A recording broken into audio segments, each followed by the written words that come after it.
Guide us into your word, God. Help us pursue with all we got. May your spirit be present with us, guiding us into understanding. And just give us clear minds tonight. In your name we pray. Amen. All right. We're in 1 Kings chapter 20 tonight. And I am going to be very honest with you up front.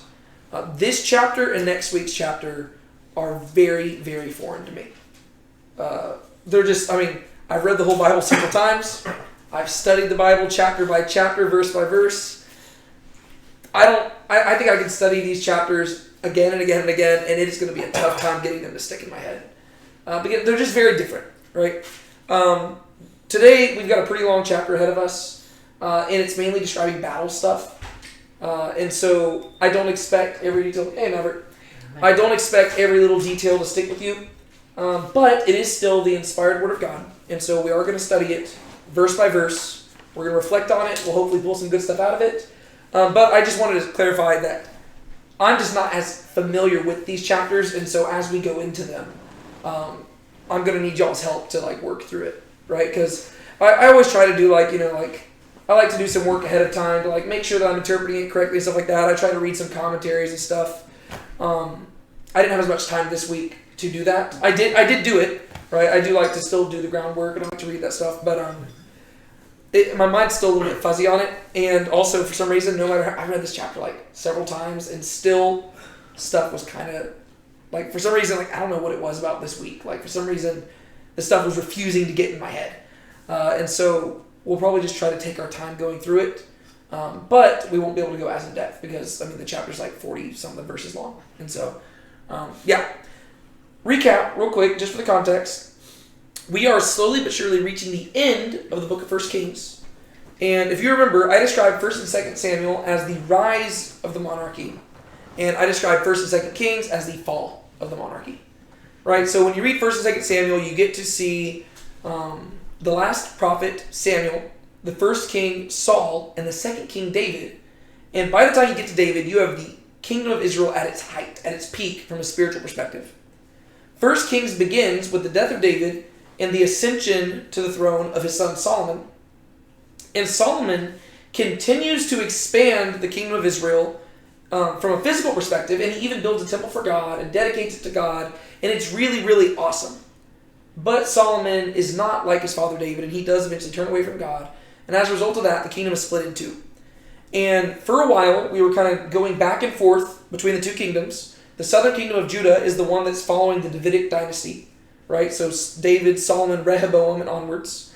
And the northern kingdom of Israel, it just has a whole litany of just different dynasties that we've been tracking, right? And so we've been going back and forth, kind of like pinball, between the two different kingdoms.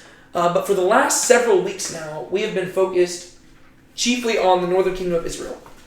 And we've specifically been focusing on the Omride dynasty, which began with a guy named Omri, and which will end with his son named Ahab. Right? And we've been looking at King Ahab for a while now. Ahab is not a great guy. Ahab has led the people of Israel into greater sin, because not only are they worshiping idols, but they're specifically worshiping the idol Baal, right? Who is the Canaanite god and the Syrian god and the Sidonian god of storms. And Ahab marries this woman named Jezebel. She is a Sidonian princess. They lead the people into Baal worship. And for the last few chapters, we have seen this prophet named Elijah show up on the scene and start confronting Ahab and Jezebel over their sin. Really, the chapters with Elijah at the forefront are now behind us. Because as we go into these last 3 chapters of 1 Kings, we're really turning our attention back to Ahab, and we're going to see 3 primary ways where Ahab is going to sin once again. Right? And Elijah's going to pop up in here, and then he's going to pop up again at the beginning of 2 Kings. But really, the main Elijah chapters ended with last week. Right? And really what we got to see is that Elijah again and again and again is confronting Ahab over everything, but Ahab is not listening. Right? And specifically, his wife Jezebel seems to be the one who's figureheading the rebellion, and Ahab seems to just be going along for the ride. So what we saw last week is that Elijah, in frustration, finally leaves. Right? And he leaves the land of Israel. He goes down through Judah. He goes down to Mount Sinai, down in Arabia. And he goes and talks with God. And he basically communicates to God that the people of Israel are so hard-hearted and stiff-necked that they need to be judged. And God agrees. And so maybe the best way to get this started is by reading the end of 1 Kings chapter 19. If you'll allow me to just flip there real quick. So 1 Kings 19 ended with God telling Elijah that he was going to send Elijah back into the land to judge Ahab through 3 different means. Right? And so I'm not going to read the very end of chapter 19 because that actually gets to see Elijah making the return journey. But I'm going to actually start with verse 15 and read through verse 18 of chapter 19. Yahweh said to Elijah, "Go, return on your way to the wilderness of Damascus. And when you have arrived, you shall anoint Hazael king over Aram. And Jehu the son of Nimshi you shall anoint king over Israel. And Elisha the son of Shaphat of Abel Meholah you shall anoint as prophet in your place. It shall come about, the one who escapes the sword of Hazael, Jehu shall put to death. And the one who escapes the sword of Jehu, Elisha shall put to death. Yet I will leave 7,000 in Israel, all the knees that have not bowed to Baal, and every mouth that has not kissed him." So God basically sends Elijah back into the land, and he gives him 3 different people to appoint. Right? The first one is he's going to appoint a king over Syria, or Aram. Right? Syria and Aram, they're the same place. And Elijah's going to go, and he's going to appoint a new king over them.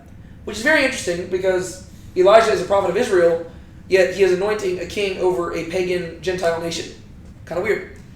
And then he is also going to appoint a new king over Israel, which is strange, because usually the next king would be the son of the current king.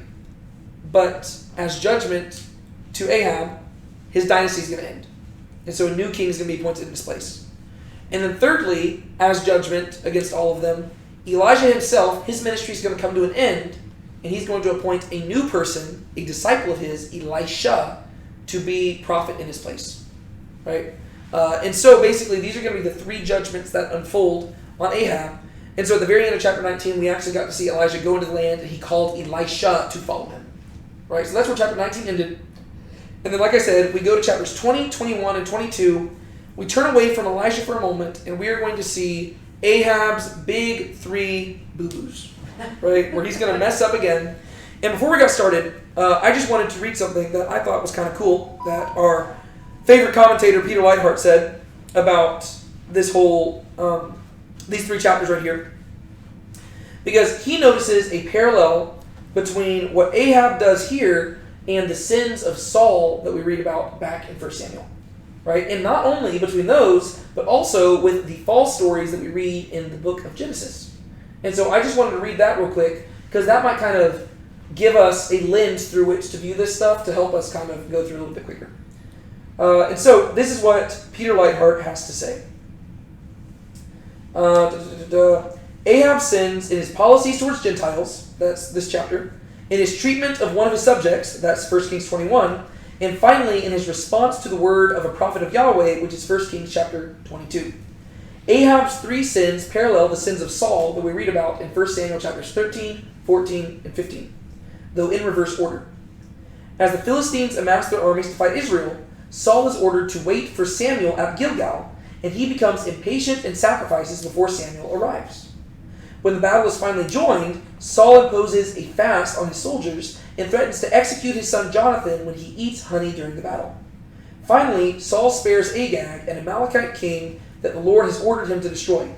Saul's clemency to Agag is repeated in Ahab's generosity to Ben-Hadad, which we're going to read about in this chapter. Saul's threat to Jonathan finds a parallel in Ahab's murder of Naboth, which we'll read about in next week's chapter. And Saul's impatience at the altar is similar to Ahab's refusal to listen to the Lord's prophet Micaiah, which we'll read about in the final chapter of 1 Kings. Right? So basically, through these 3 chapters, we get to see a parallel to Saul. Right? So Saul sinned 3 times, 1 Samuel 13, 14, 15, and we're going to see those sins repeated but in like reverse order through Ahab right here. Right? So it's almost like everything's becoming undone. But there's also a parallel with the book of Genesis. Right? Genesis chapters 1 through 6 records 3 different fall narratives.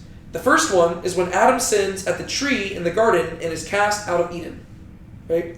The second one is when Cain sins against his brother Abel and is cast out of the land. And then thirdly, the sons of God sin by intermarrying with the daughters of men, and as a result, Yahweh sends a flood that destroys the entire earth. Right? So there's 3 different fall narratives: Genesis 3, Genesis 4, Genesis 6. Genesis chapters 1 through 6 records a fall in the sanctuary, that would be the garden, a result of a sin against God. A fall in the field, as one brother attacks another, that became Abel. And then thirdly, a fall in the world as sons of God get into bed with the daughters of men. Genesis 1 through 6 lays out the 3 realms in which human life takes place. Sanctuary, the place of worship, where we deal with God directly. The land, the place of work and relationships, where we deal with our siblings. And the world, the place of mission and witness, where we deal with unbelievers. And basically, we're going to see those 3 falls repeated in these stories as well, where we're going to see a familial issue, a world issue, and a sanctuary issue, right? And we're going to see it with the world here, right? So the Gentiles, that's this chapter. And then we're going to see a family issue in the next one, and then we're going to see a sanctuary issue in chapter 22, right? And so basically, he's just highlighting the parallels. I think that's really Peter Lighthart's strength. He's very good at seeing the echoes of other scriptures in certain scriptures, which in many ways I think helps highlight the point that authors are trying to make usually, because you can't read scripture in a vacuum. Context is important, and so understanding previous scriptures will help you interpret the scriptures that you're currently in, right? And so that's just something I thought was worth highlighting. But there's all the groundwork. Now let's actually get into the chapter. Sound good? Mm-hmm. All right. 1 Kings chapter 20, starting verses 1 through 6. Now Ben-Hadad, king of Aram, gathered all his military forces, and there were 32 kings with him, and horses and chariots. And he went up and besieged Samaria and fought against it. Then he sent messengers to the city to Ahab, king of Israel, and said to him, Thus says Ben-Hadad, Your silver and your gold are mine. Your most beautiful wives and children are also mine. Then the king of Israel answered and said, It is according to your word, my lord, O king. I am yours, and all that I have. Then the messengers returned and said, Thus says Ben-Hadad, Surely I sent to you, saying, You shall give me your silver and your gold, and your wives and your children. But about this time tomorrow I will send my servants to you, and they will search your house and the houses of your servants. And whatever is desirable in your eyes, they will put in their hand and carry away. All right. So, here we see Ben-Hadad attacking the land of Israel. So what does happen? Ben-Hadad wants Ahab's stuff. His gold, his wives, and his children. Yeah. So basically, this is a classic case of give somebody an inch and they'll take a mile, right? Because Ben-Hadad's going to show up and he's going to ask for one thing, and Ahab's going to concede and offer it to him. And then Ben-Hadad's going to say, well, that was easy. I'm going to ask for more. And this is where we're going to start facing some issues here. First off, let's talk about Ben-Hadad. Do you know who this person is? King of Aram. Yes, very good. So yes, Ben-Hadad is the king of Aram. Aram is Syria, right? So it's just north of Israel. Is he the guy who fled Solomon? No, that would make sense. We have encountered him before, right? No, we have not. I'm trying to look if we've even seen the name before. So the main thing I was wanting to highlight here is that Ben-Hadad is not actually a personal name, it's a title. Oh. I was wanting to see if there's any other place that we've actually encountered it thus far in the story. So we saw Ben-Hadad in 1 Kings chapter 15. There was Ben-Hadad when we were talking about Asa. Then Asa took all the silver and gold which were left in the treasuries of the house of Yahweh and the treasuries of the king's house and delivered them into the hand of the servants. And King Asa sent them to Ben-Hadad, the son of Tabrimon, the son of Hezion, the king of Aram. Right? And Asa, he was living around the same time as Ahab, so it's very possible that the Ben-Hadad of that story is the same Ben-Hadad of this story. But Ben-Hadad actually just means son of Hadad. And Hadad is actually the name for one of the pagan gods. Right? So this is more likely a title referring to a king. Right? And so there are other Ben-Hadads in Scripture. We read about them in 1 Kings 15 and 20. The next time we read about them, 2 Kings chapter 6. I don't know if that is the same Ben-Hadad. But it seems like in general, this was a title used to describe the king of Aram. Right? Because Hadad would have been one of their kings. It's kind of like Abimelech. Like being Yes. So Hadad was the storm and rain god of the Canaanite and ancient Mesopotamian religions, and I believe that Hadad was also Hadad was another name for Baal. Right. Okay. So I think Hadad was in many ways, and people debate about this because it's like the thing that sets Jewish religion apart from like all the other religions around them is that they have like one set canonical like document that said what they believed. So sometimes people debate about exactly what like certain gods were and stuff like that. But I know that Baal is sometimes called Baal Hadad, right? And so Baal, some people call him Baal, some people call him Hadad, some people call him Baal Hadad. It seems like to me that Hadad was simply the Aramean name for Baal, right? And so in general, this was a god that they worshipped. And so Ben-Hadad is just son of Baal, right? Son of Hadad. Yeah. It was just a title for the Aramean king. I almost feel like there was a Hadad in the story. In what story? Was it with King David when he wanted to show Hesed to a king? I can look it up in just a second.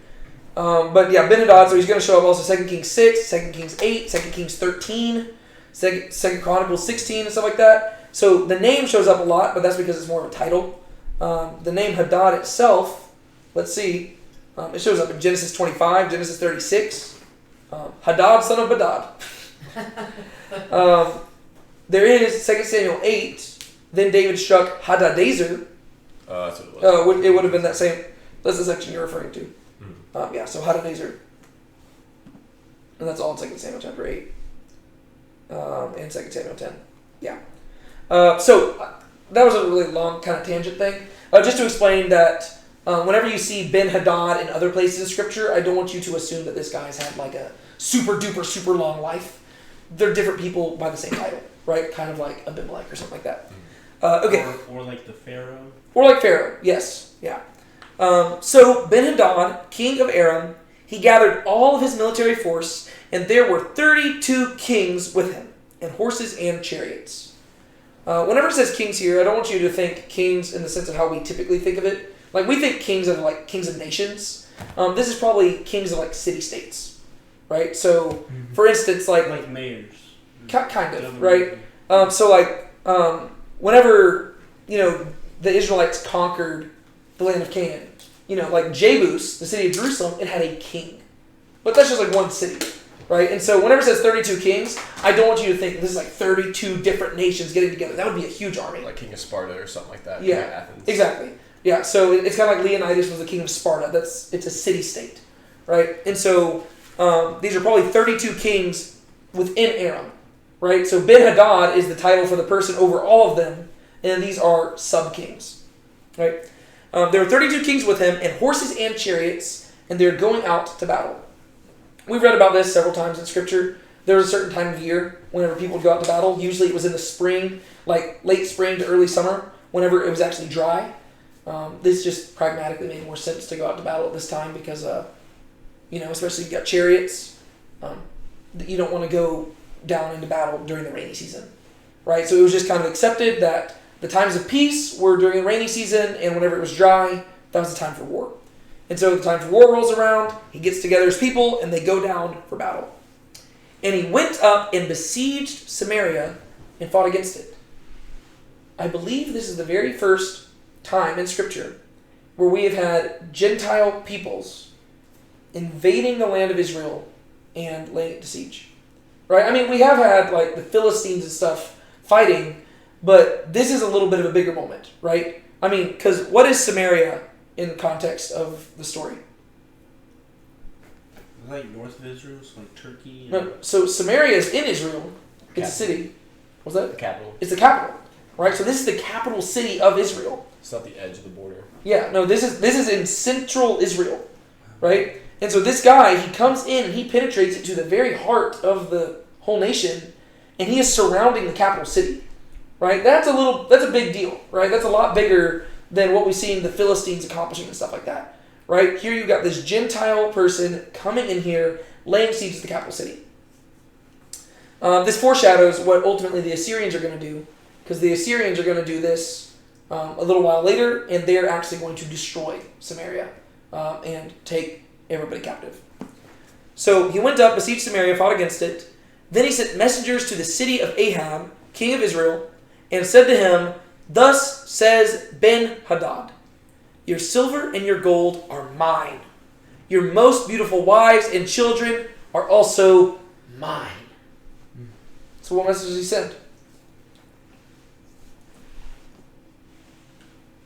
Everything you own is mine. Yeah. And if you think you own it, then you probably won't for much longer. Yeah. You know the Captain Phillips? You know? Nice. I am the captain now. Right? That's what Ben-Hadad says. He says, "Hey, I'm the captain now." And as we're going to see, Ahab just kind of rolls with it. This kind of just seems to be Ahab's character in general. Right? Ahab just seems to be kind of like I don't want to say a chill guy, because that's kind of the wrong thing. Like, he seems to be a very passive figure. Right? He kind of just does whatever people say. Right? If Elijah shows up, he'll listen to Elijah. If Ben-Hadad says something, he listens to Ben-Hadad. If Jezebel tells him to not listen to anybody, he will listen to Jezebel. Right? So this guy kind of, I don't know, like, that's kind of the impression I get about him. I don't know, y'all might differ on that interpretation, but that's just one thing I keep noticing. Ahab says very little, and most of what he does is seen through his actions. Or most of his characterization is seen through his actions, and he's always just doing what people tell him to do, which probably isn't good if you're a king over God's people. You should probably be doing what God says to do, but that's the one thing he's not doing, right? He will listen to Elijah until Elijah tells him to repent, and then he'll stop listening. So the guy says, "Your silver and gold are mine, your most beautiful wives and children are also mine." And then the king of Israel answered and said, "It is according to your word, my lord, O king. I am yours and all that I have." Ouch. I wonder how Jezebel feels about this. Right? You know, because Yeah. Jezebel is one of those wives. Uh-huh. It's kind of like, huh. But he just kind of concedes. Right? He just gives in. He doesn't even offer up a fight. He's kind of like, okay, sure. Whatever you want, buddy. You can have it. What do y'all think about that?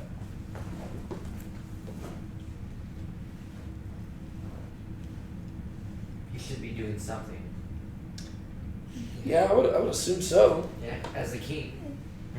It doesn't set like a very good reputation for Israel. Because I mean, they're meant to be set apart, and whenever people look at them, they should see God. And whenever you just like, I guess, easily just surrender and don't ask questions or even try and like fight back or anything, it kind of makes it look like their God is almost not worth fighting for in a way. Yeah. Well, and also, and we're going to talk about this again later on, we have to remember the ancient worldview when it comes to fighting, right? Battles were never simply between two countries, right? They were never between two people groups. There was always a divine element to these battles, right? It was a divine conflict. It was our God versus your God, right? And so, for him to just so quickly surrender is kind of like, dang.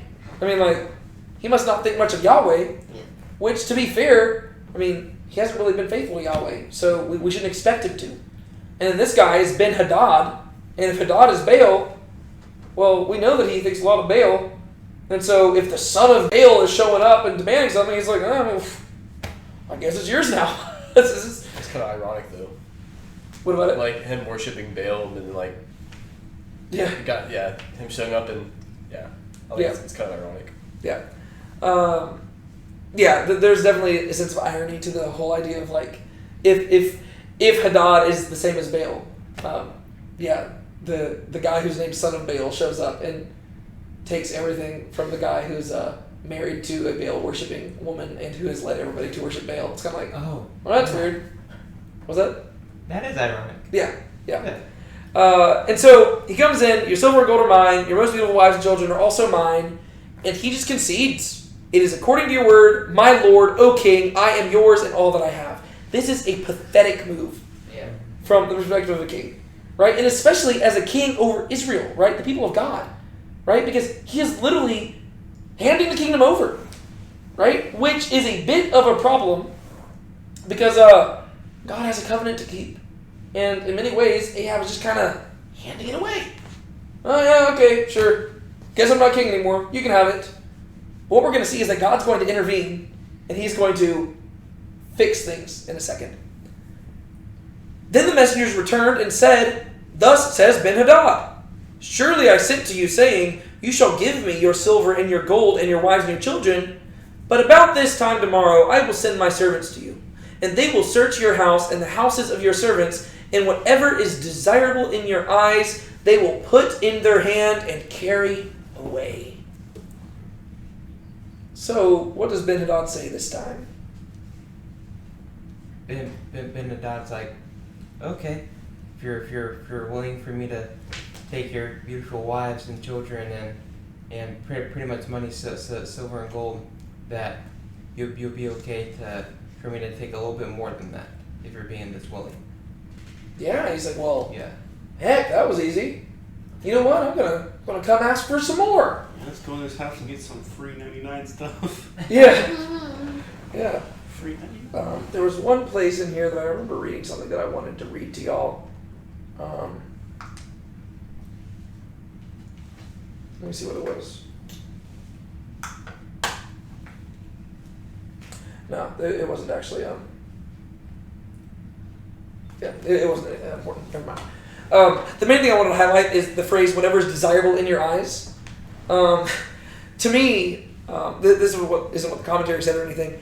It's almost like Ben-Hadad was shocked by how quickly Ahab gave in.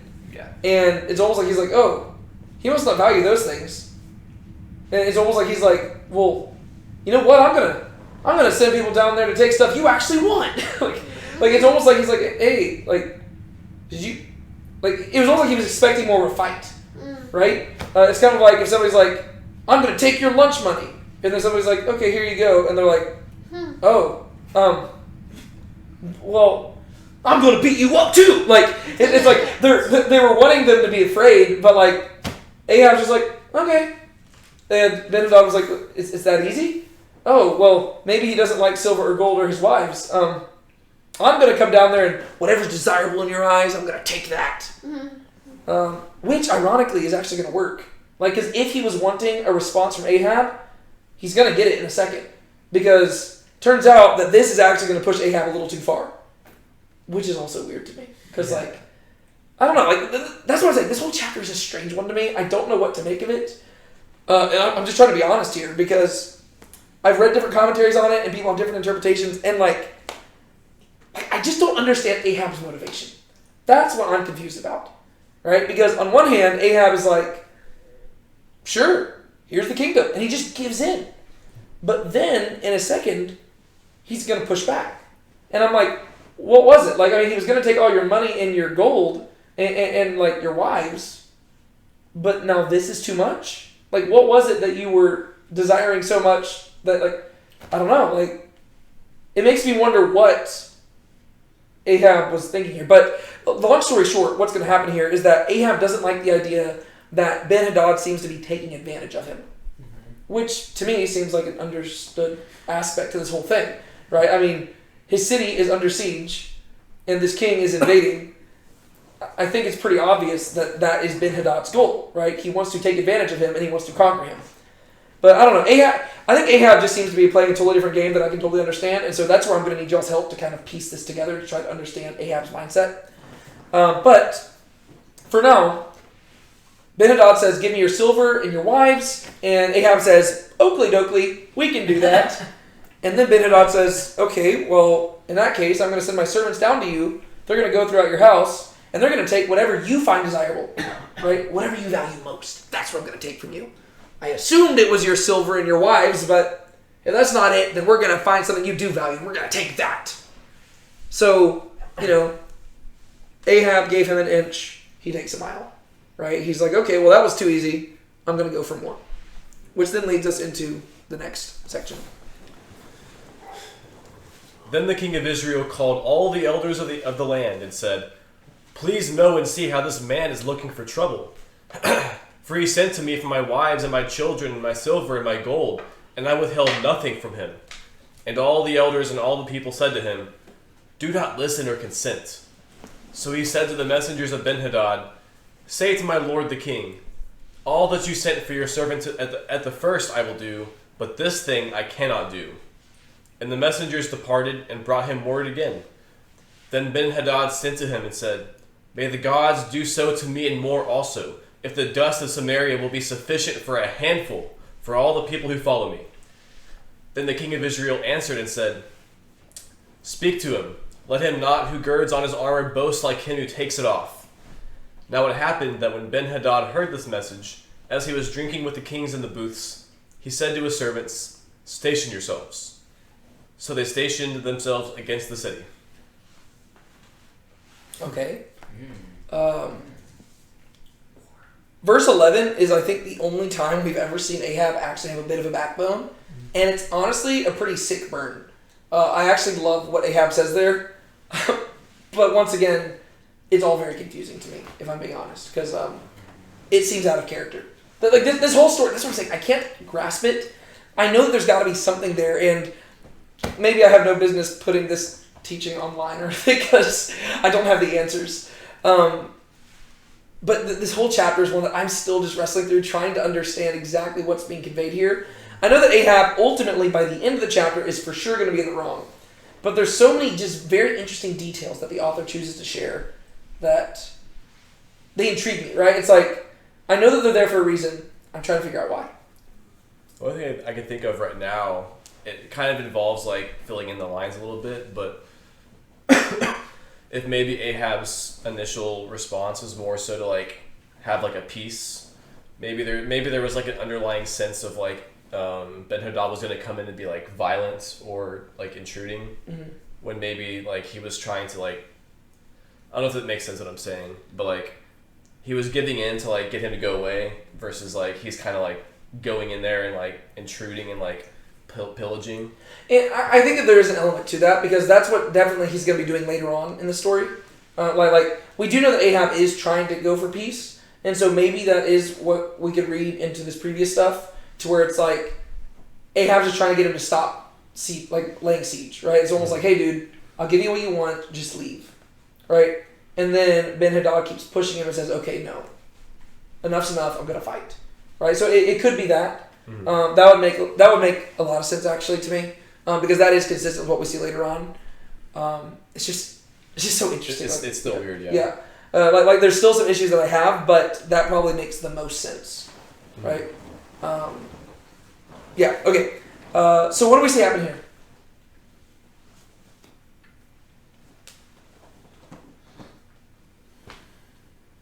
Well, the king of Israel's told the elders of the land, people at the gate, of what's happening, and you know, the other king wants the wives, the children, the gold, and the silver, and the elders are like, do not listen or consent. So no, don't let any of them take it.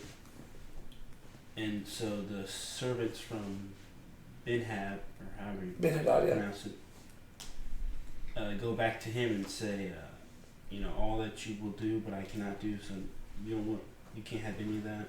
So then he goes back.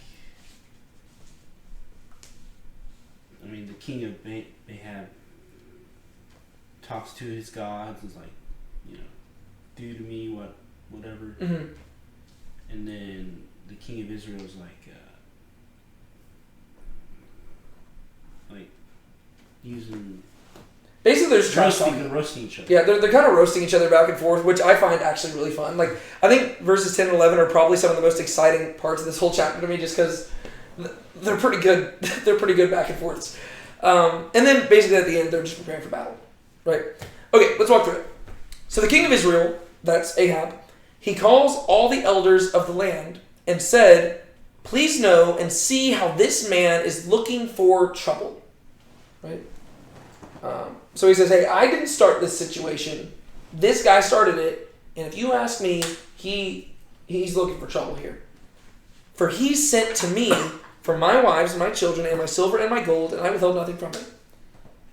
What you said actually is making more sense to me, right? He's like, hey, I tried to appease him. I tried to meet him. He's like, I tried to be fair. But now, and then like the assumption is that after verse 7, he filled them in on Ben-Hadad's follow-up request. Now he says that he's wanting to pillage here and take everything. And the elders and all the people said to him, don't listen or consent. So don't give in. No, like that's unacceptable. Right? We cannot give in to this. So he said to the messengers of Ben-Hadad, say to my lord the king, all that you sent for to your servant at the first I will do, but this thing I cannot do. So what's he say? He's willing to do the first thing that he was requesting, but the second thing about, everything that's desirable in your eyes, I want. Yeah. Don't consent. Don't. Yeah. And to be fair, I actually think that I really think that the first, almost like, I don't want to speak like too early on here, but I think that this chapter, for the majority of the chapter, it actually makes Ahab look a lot better than any other chapter, right? Because I think we actually see Ahab governing himself with some wisdom in these verses, right? Ultimately, the wisest thing he can do is repent and turn back to God. He's not going to do that, and that he's going to pay for it by the end of the story. But I mean, here we have him turning and seeking counsel. That's a good thing to do, right? He's not just impulsively making judgments. He's turning to the elders and he's asking, hey, what do y'all think I should do? And they tell him, and he says, okay, I just wanted to make sure. And then he is defending the people, right? He says, hey, I will give you the first thing. I won't give you the other. Personally, I think he shouldn't have given either, right? I think, like, if somebody says, give up your wives, you should probably say no. Money? Who cares about money? But, I mean, to be fair, one of his wives is Jezebel. I mean, she probably needs to go, but she's still your wife. You probably should not do that. And so I think that he shouldn't give in at all, but he is at least willing to fight, right? And he is at least, like, there is a point where he's not willing to compromise anymore, right? I would do anything for love, but I won't do that, right? Something about that phrase reminds me of that. Y'all know that song? Right? I would do anything for love, but I won't do that. Something about, like, his phrase there reminds me of that. All that you sent for to your servant at the first I will do, but this thing I cannot do. So he says, I will grant you your first request, but your second request is a no-go for me. Right? I'll give you the first one, but not the second. Like, you pushed me too far, I got my limits. And the messengers departed and brought him word again. Right? So you get the idea, like, there's a siege around the city, and they're just going in and out. Right? I mean, like, messenger going out, messenger coming in, messenger going out, messenger coming in. It's just like back and forth, back and forth, back and forth. And then we get to, I love these verses. Then Ben-Hadad sent to him and said, may the gods do so to me, and more also, if the dust of Samaria will be sufficient for a handful for all the people who follow me. What's he saying there?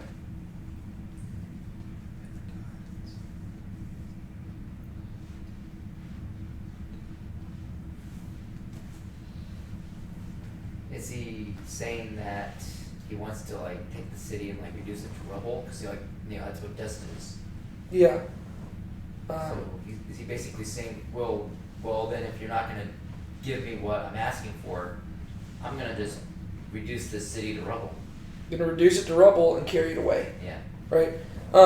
I think that the wording here is a bit tricky because it's just kind of worded differently in Hebrew. What I'll do just to make it a little bit easier to understand what he's saying, let me just read from a different translation. Right? So this is NLT, New Living Translation. This is probably the most easy to read English translation. Then Ben-Hadad sent this message to Ahab. May the gods strike me and even kill me if there remains enough dust from Samaria to provide even a handful for each of my soldiers.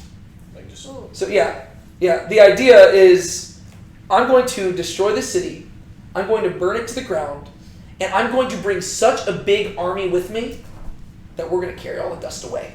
Right? There's not and if I don't take every single dust of this ground away, may the gods strike me dead. He's like, I'm going to he says, that's how big my army's going to be. Right? I'm going to come at you with so many people that every person's going to take a tiny little handful. and we're still going to carry it all the way. It's a bold claim. It is a bold claim, right? He's saying, boy, give me what I want, or you don't know what's coming, Or else. right? I will bring the biggest army you've ever seen, and we will take you away handful by handful. Boom. Mic drop. I think that's a pretty intense threat. It almost seems to be more extreme than that, though. Like, I don't know, the way that I'm reading it, it sounds like he's saying that may the gods do so to me if there's enough dust for them all to carry away. Like, if each person gets a handful, it's like, that's almost like too much. Yes, that's what I thought too. Hold up. So, like, if there's enough for each person to have a handful, it's like, that's Then they didn't do sufficient their for job. them. Oh, there's enough left over. Okay, yeah. Yeah. It's like even more extreme. 'Cause that, Because his army is so big that there's not enough You're dust. saying like, yeah, For if there's yes. there's enough dust left for each person Yes. to grab a handful, then may the gods strike me down. Yeah. Yeah. Yeah, so my army will be so big that there won't be enough dust for everybody to take a handful. Like, everybody will get their handful, and then the rest of the army will just be like, guess we're going home empty-handed. So basically, he's like, buddy, I wasn't asking, I was demanding. Ooh. And that's a scary thing to say, right? I mean, Yeah. this dude is laying siege to your city. He makes this drop, like, this is a mic drop moment. And you know that Ben-Hadad was proud of that statement, right? I mean, it's a pretty cool statement, right? You know, I mean, like, respect where respect is deserved, right? I mean, that's a cool statement. But to be fair to Ahab, he doesn't back off either, right? I mean, I would be intimidated as heck by that. But notice what Ahab says. Then the king of Israel answered and said, speak to him, let not him who girds on his armor boast like him who takes it off. What does that mean? I think he's mocking him. How? What's he saying? He's saying like, I'm not afraid of you. Like you can put on your armor, but I'm gonna stand firm. Man, still trying to figure it out. This is just saying like that basically they're all gonna die. Well, It's like, well, he's saying, don't start boasting till the battle's over. Right? He says, let not him who girds on his armor boast like him who takes it off. He says, it's one thing to have all this fancy talk when you're just strapping up your armor before a battle. But you know who really gets to boast? The person who lives to take that armor back off.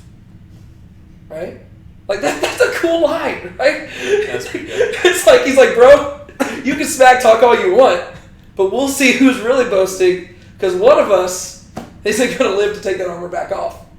Right? One of us is strapping on that armor, and they're going to die in that armor. Like, that's cool. Like, these are just two of the cool, like the coolest, like back and forth. Like, it sounds like guys who've faced enough battle, and like they've been working on this, and I can guarantee you that both of these guys were like feeling really good about their comments when they sent it over. Ben-Hadad probably felt like he was like, yeah, like that'll get him. And then Ahab responded, and Ben-Hadad's like, dang, he got me. That was good. Yeah. It's a lot like in the first Avengers film when Loki and Iron Man are talking in the tower, and Loki's like, I'm gonna bring my army, and Iron Man's like, well, our army's gonna be big, but we're gonna do avenge the Earth. It's Yeah. kind of like that banter going back and forth. Yeah. Dane sure will avenge it. We Yeah. have a whole. we have a Hulk. Yeah, no, but that's basically what this is. I just love. There's nothing theological about either of these lines. I just love them. I mean, I guess you could. There is a theological principle behind verse 11. Like, I could totally see that being the phrase that we put on our shirts. Let not him who girds on his armor boast like him who takes it off. It's in your shirt. Like, that's a great line. Ahab is obviously a horrible pagan person who doesn't care a lick about God, but there is a theological truth behind that, right? It doesn't, like, people can boast a whole lot, but really it's the last man standing who really gets the opportunity to boast. And that's really that's like the theological story behind the Bible, right? Because there's a lot of people who are boasting in the present life, and they aren't going to be boasting in the end, on the day of wrath, right? When they're burning, right? And so, let not him who girds on his armor boast like him who takes it off, right? All of us are going into a battle, and everybody likes to think they're on top, but really it's only the last man standing who really counts. And so there is a theological principle behind that, right? And fortunately, we're going to be the ones who get to take the armor off in the end, right? Right now, equipping ourselves with the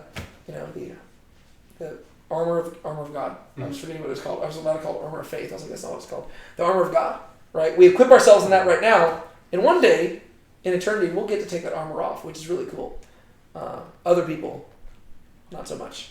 Ben, you were gonna say something? We should do something like that for a new shirt. Yeah. That'd be pretty cool. Yeah, that'd be a very deep cut. That'd be a very tricky one to explain to people. But maybe. Okay. Good idea. Now it happened that when Ben-Hadad heard this message, as he was drinking with the kings in the booths, he said to his servants, "Station yourselves." So where's Ben-Hadad at? Outside the city. Yeah, he's outside the city. Specifically doing what? Getting ready for Drinking. He didn't even take this whole thing seriously. He's partying. Yeah, he's just partying, right? He's having a great time. I mean, here he's throwing back and forth like just battle terms, stuff like that. He doesn't even care. He thinks this is going to be like a walk in the park. But then, here, Ahab has the audacity to respond like this, and drunk Ben-Hadad's like, "All right, guys, we're going to battle. Station yourselves." So they station themselves against the city, right? So he's out drinking with his buddies. He hears this news. He's obviously not a fan of it. And so he says, "All right, let's show this guy what we're made of." Yes, sir? Words of advice: do not get drunk before you're about to do a battle. I probably just not get drunk in general. Yeah. Yeah, it doesn't really set you up for good choices Yeah. at all. But yeah. All right. Next verses. Now behold, a prophet approached Ahab, king of Israel, and said, "Thus says Yahweh, have you seen all this great multitude? Behold, I will deliver them into your hand today, and you shall know that I am Yahweh." And Ahab said, "By whom?" So he said, "Thus says Yahweh, by the young men of the rulers of the provinces." Then he said, "Who shall begin the battle?" And he said, "You." Then he mustered the young men of the rulers of the provinces, and there were 232. And after them he mustered all the people, even all the sons of Israel, 7,000. And they went out at noon, while Ben-Hadad was drinking himself drunk in the booths with the 32 kings who helped him. And the young men of the rulers of the provinces went out first, and Ben-Hadad sent out, and they told him, saying, "Men have come out from Samaria." Then he said, "If they have come out for peace, take them alive. Or if they have come out for war, take them alive." Same thing. Yeah. Ben-Hadad, just once again, does not seem to be taking this seriously at all whatsoever. This whole story is just so interesting to me. It's just like I don't know, talking through it with y'all is actually making it more memorable in my head than I was expecting. But, okay, so what happened to you?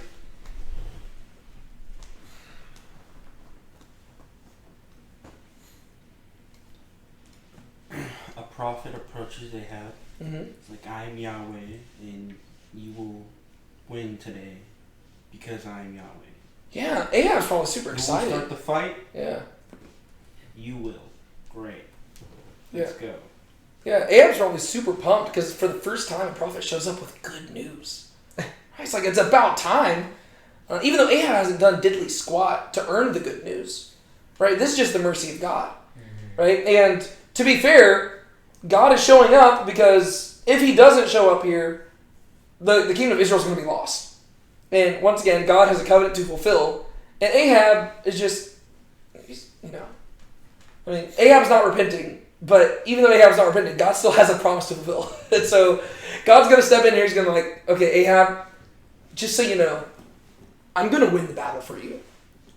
But I want you to notice why he's going about this. So behold, a prophet approached Ahab, king of Israel, and said, "Thus says Yahweh, have you seen all this great multitude? Huge army. Big army.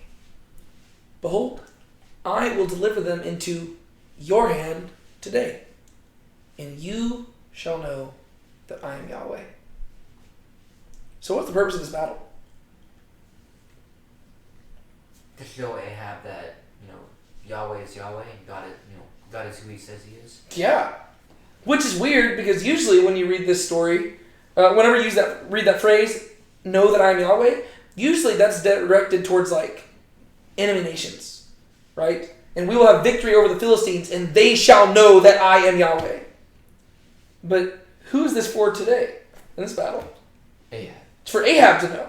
Yeah. Because Ahab has still not bowed his knee to Yahweh. Right? He's still refused to. Right? He is, like Elijah has come to him again and again and again and again and again, and Ahab has still not repented.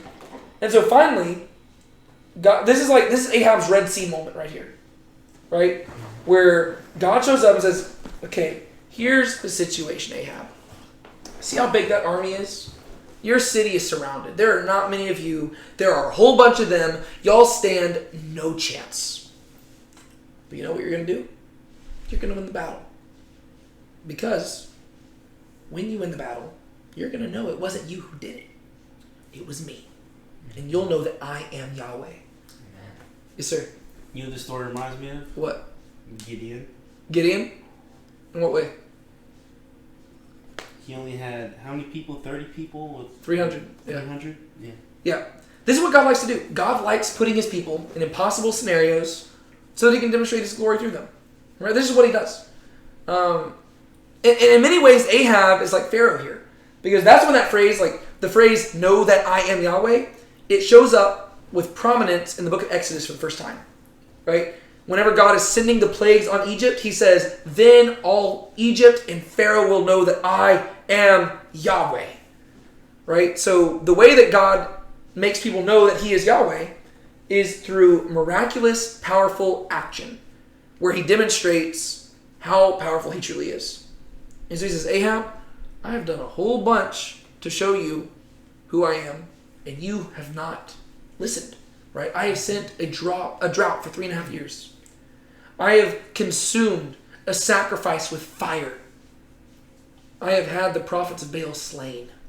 I have sent rain again, and you're still not listening. And so maybe you'll listen if I bring you to the edge of losing everything, and then I save you from that.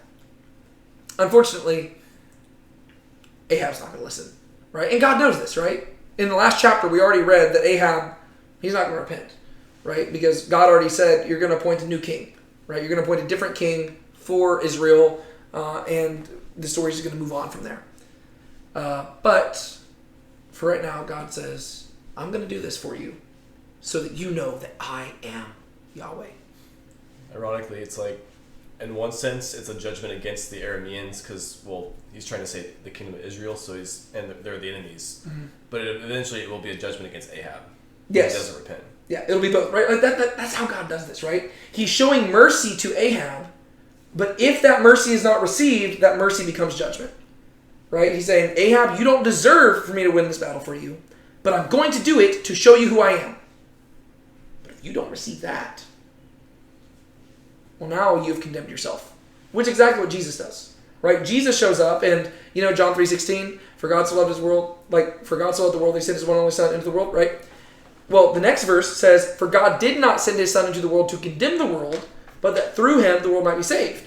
And if you keep reading, it says that anybody who does not believe in him condemns themselves, right? It's the same idea, right? Jesus came with a ministry of mercy, but by rejecting that mercy, people condemn themselves, and therefore brought judgment upon themselves. Same thing with Ahab right here.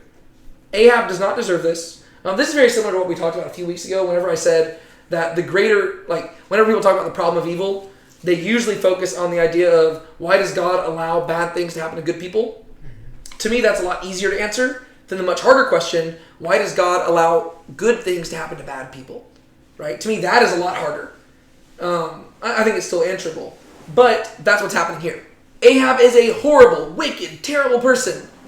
Yet God is still doing good things to him. And we know why. It's because he's gracious. But you have to ask, why is he gracious? Because he loves us. Why does he love us?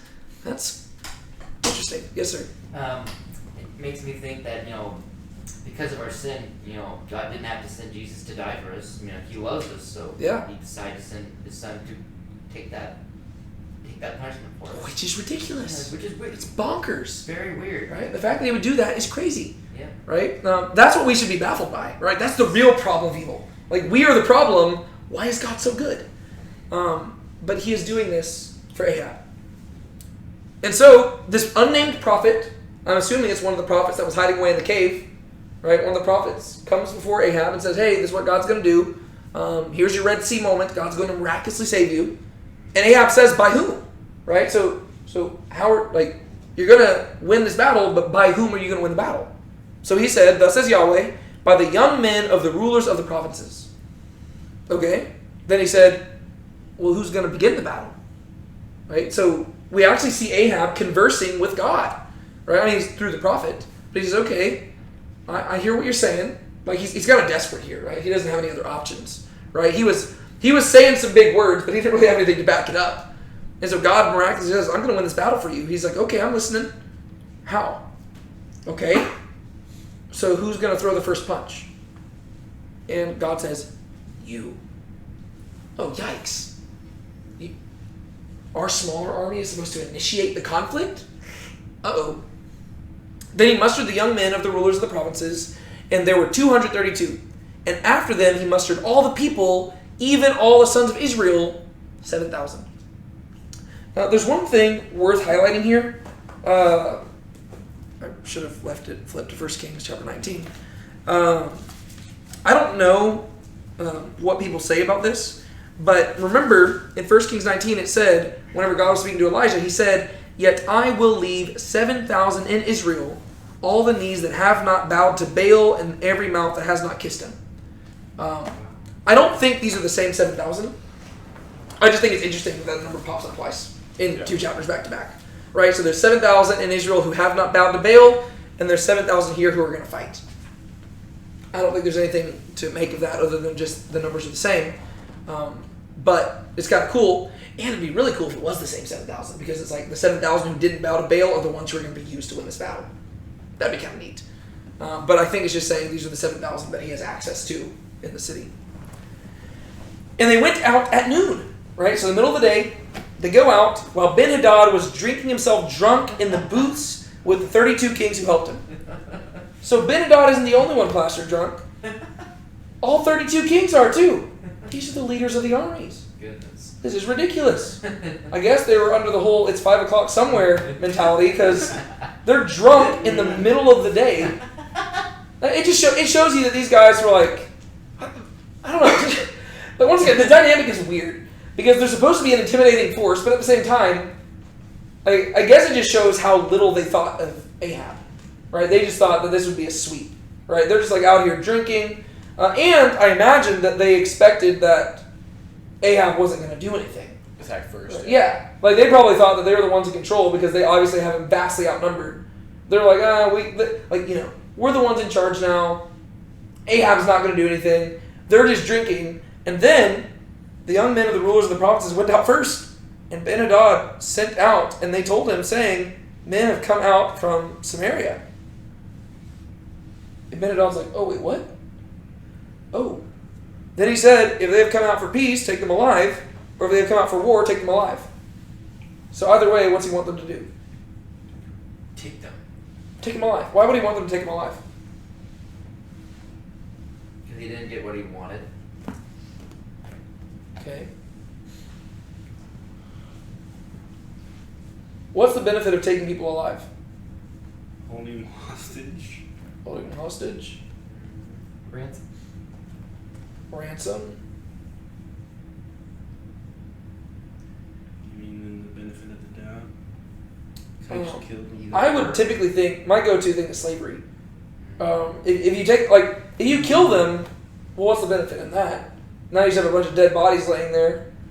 If you take them alive, well, you can make them slaves. You can boast about it. Especially if you bring the king home alive. Oh, man. Then you can show everybody, hey, look, we captured a king. It's like the whole Agag thing. Exactly. That's exactly what I have in mind, because calling back to that story. I think there's a parallel between this and what we read in 1 Samuel 15. But yeah, so I think that they're just wanting to bring him back alive because practically it just makes the most sense. Right? No need to shed blood. I mean, and I think there's also that mocking tone behind this as well. Because if they came out for peace, is the idea we're not going to give them peace, we're going to make them slaves. But if they came out for war, they don't stand a chance, so just take them alive. Right? Like, the idea is that it's going to be a clean sweep. Like, Yes, yeah, because like, what are they gonna do? Like, we don't need to kill them, like, because they're not gonna kill us anyways. yeah. Right? So, like, the idea is he's saying that there's not going to be a battle.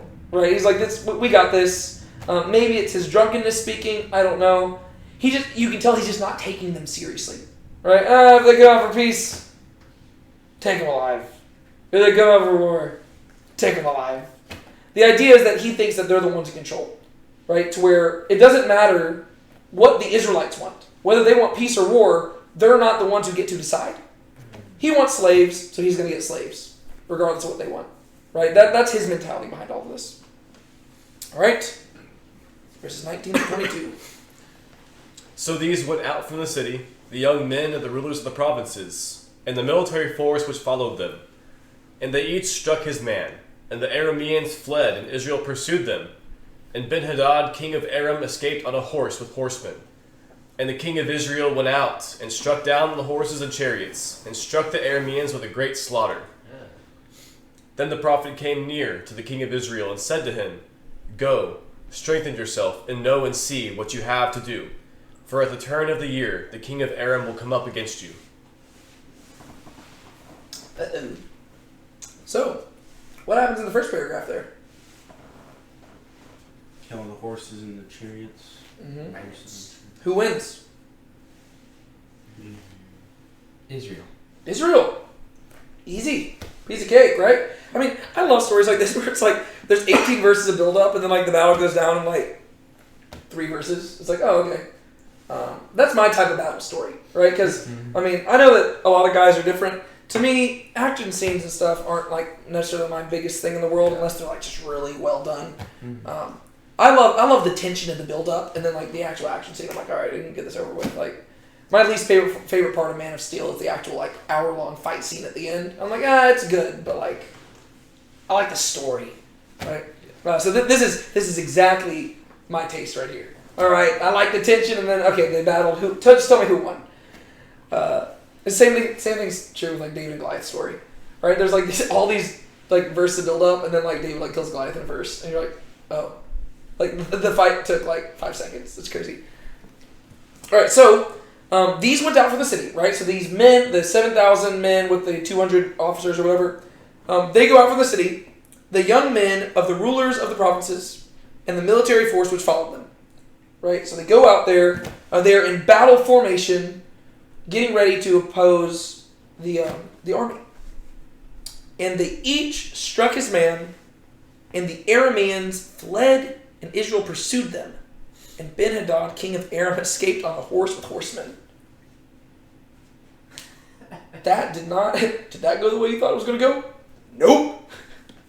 Yes. So it's like that Ben-Hadad had all this like vigor and like hope to like have victory, but then he lost and then escapes and like runs away and is a coward. Yeah. My goodness. Yeah, he thought that he had them outnumbered, but they had one crucial person with them that Ben-Hadad did not have with him. Yahweh. Mm-hmm. Right? That's all it takes. Right? You might have somebody outnumbered, but if the other person has Yahweh on their side, well, you're outnumbered big time. Right? That's what David understood. That's why he fought Goliath, right? Everybody's like, David, you're a kid. This dude's been training for war since he was a kid. And David's like, Yahweh's a warrior. He's got me. Like that's the whole point of the story, right? It's the idea of Yahweh can win this battle. Right? I mean, same thing. Once again, the Red Sea moment, the whole point of the story of the Red Sea is God communicating to the Israelites that he can win a battle without them raising a sword. He doesn't need them to. And that's, like, throughout the Old Testament, you see that again and again and again. Right? You see it at the Red Sea. You see it at Jericho. Right? You see it with Gideon. Right? You have all these stories again and again and again where God is demonstrating to them, I can win your battles. You don't even have to raise a sword. All you have to do is look to me. Right? And then you have all these psalms which are proclaiming, some trust in chariots, some trust in horses. We trust in the name of Yahweh, God of hosts. Right? Not by strength nor by power, but by your spirit, declares the Lord. Right? That's the theology of Israel. And unfortunately, Ahab isn't going to get it. That's the frustrating part about this whole chapter, right? The whole reason why God did this, it was partially as judgment against the Arameans for opposing Israel, but chiefly it was to show Ahab, I am Yahweh. Ahab had no business winning this battle, but he did. And it was easy, right? It helped out that Ben-Hadad and all the men were drunk, and probably the soldiers were drunk too, but they apparently even thought that their drunken selves could win this fight, which I think every drunken person thinks that they can win a fight. But they end up fleeing, right? And this actually fulfills the Torah in a slightly ironic way. Because in the Torah, in Deuteronomy, it says, if you are faithful to the law, the Torah, then one of you will put 1,000 men to flight. Well, that's cool, because that's what's happening here. But do you know what the missing ingredient is? Are they being faithful to Torah? They're not. No, being faithful. right? So they're not being faithful to the Torah, yet still they are putting 1,000 men to flight.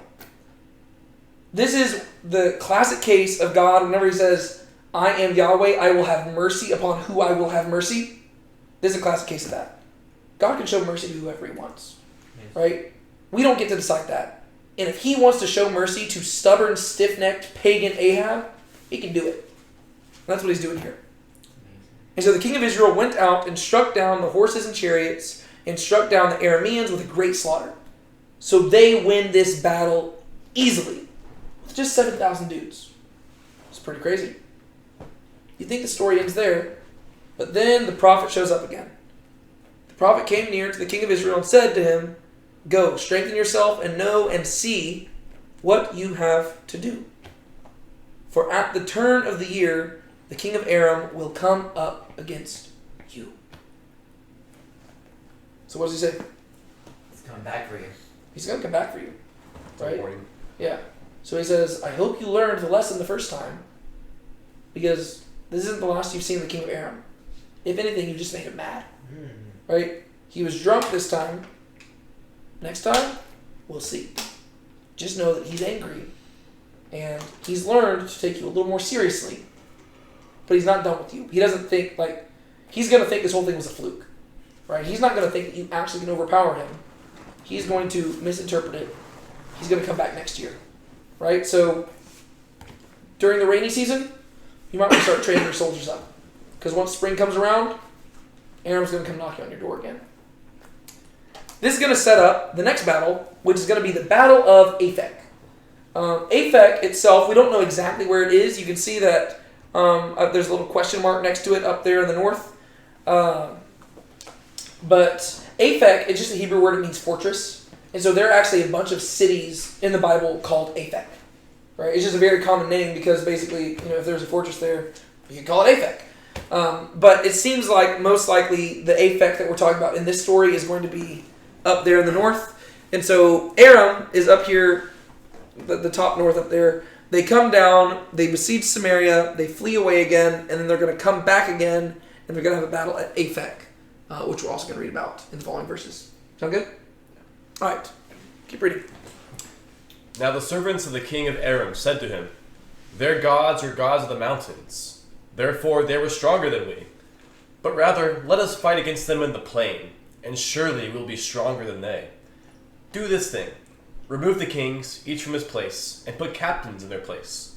And you shall number a military force like the military force that you have lost, horse for horse, chariot for chariot. Then we will fight against them in the plain, and surely we will be stronger than they. And he listened to their voice and did so. All right. So the Arameans, they start strategizing, don't they? They're like, we need to rethink our operations. What do they suggest? Do it on the fields, the plain fields. Yes. They're like, okay, these guys have an advantage when it comes to mountains. Because Samaria is, it's in the hill country, right? So there's a bunch of hills and stuff surrounding there. They said, let's get out of that area. And let's give ourselves an advantage. And let's just go in the plains. What else do they think what else are they going to change up? They're going to put captains in place of the kings, because captains are more used to more combat situations. They're going to replace them with more sharper people that have those skill sets. Exactly. Right? They're like, okay, well maybe it was a mistake to just like put the kings in charge of this whole thing, because it's almost like, once again, they were just kind of doing this to party. Right? It seems like that's kind of what they were doing last time. Right? They were just like, all the kings get together, we're just going to go have a good time, go conquer some cities. But they weren't taking it seriously. They were just getting drunk. They're like, okay, well maybe this time, rather than having kings there, let's put actual captains in charge of the battle. Less political rulers. Yes. More actually military. Yeah, people who know military strategy. Let's do that. But then, let's amass an army the same size as the last one. Right? So it's like, we need that size of army, horse for horse, chariot for chariot. Let's regain an army, but let's just reapproach this battle, but let's do it to our favor. Right? So that's what they're going to argue here. Let's walk through it. So the servants of the king of Aram said to him, their gods are gods of the mountains, therefore they are stronger than we. So what conclusion did they come to?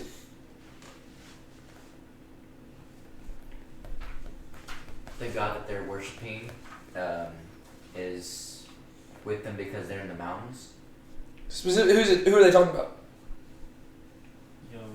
Yahweh, right? They're talking about Yahweh. But notice that they don't say Yahweh, do they? Well, this tells us a little bit about Ahab here. Apparently, nobody ever communicated to them which god they served, right? So these guys assume that they worship multiple gods. They don't know he's Yahweh, and they definitely don't know that he's the God of all creation, right? I mean, for instance, whenever Jonah, like the story of Jonah when he's like running away, whenever he is fleeing from God in the boat, he says, "I am running away from Yahweh." Or he says that he is a prophet of Yahweh, the God of the land and of the sea, right? So he communicates that Yahweh is the God of everything. Well, these guys apparently don't know that about the Israelite God. They're basically trying to discern the Israelite religion. Right? They're like, well, apparently their God's the God of the mountains, so we need to get out of there. So they do perceive that this battle was won by a stronger God. But they don't realize that this is Yahweh. Right? So Ahab is supposed to learn that lesson, but the Arameans haven't learned that yet. Right? Ahab has learned, I am Yahweh. He can do whatever he wants.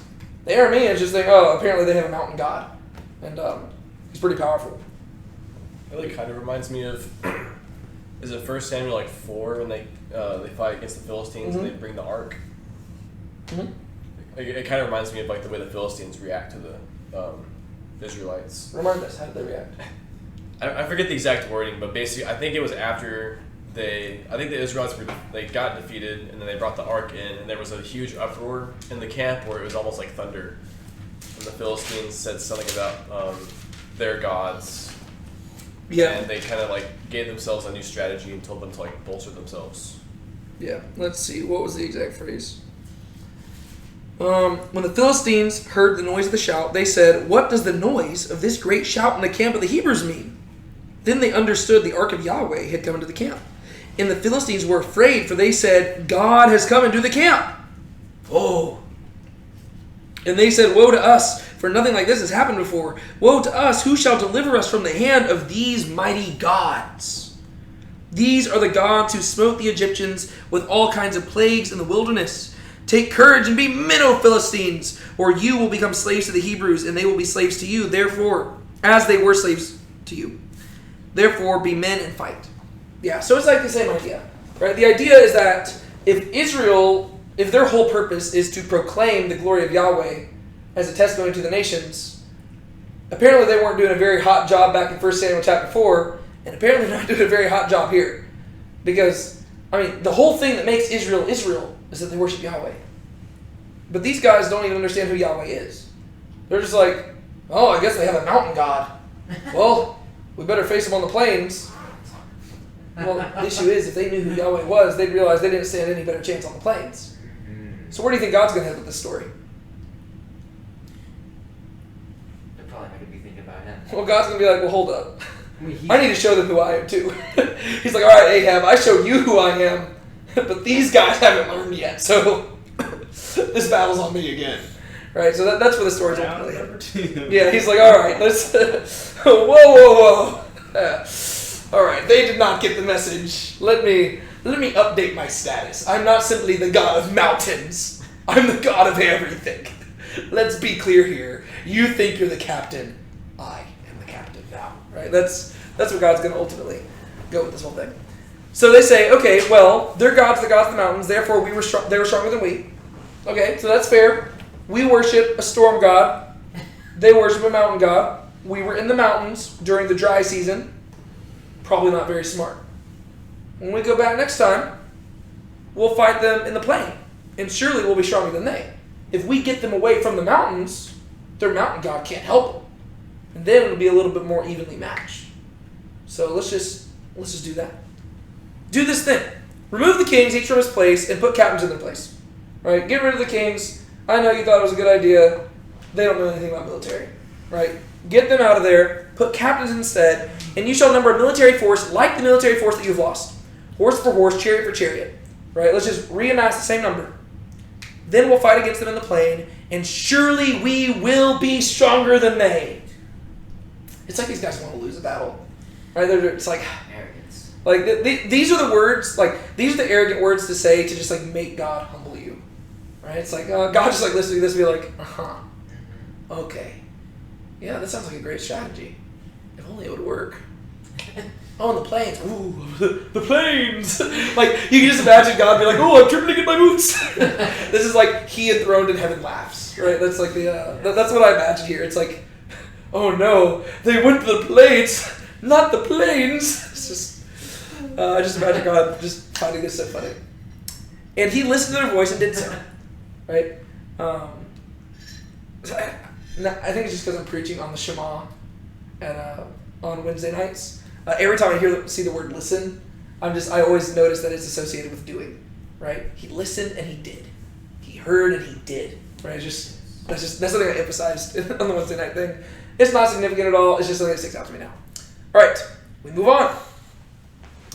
Now it happened at the turn of the year that Ben-Hadad mustered the Arameans and went up to Aphek to fight against Israel.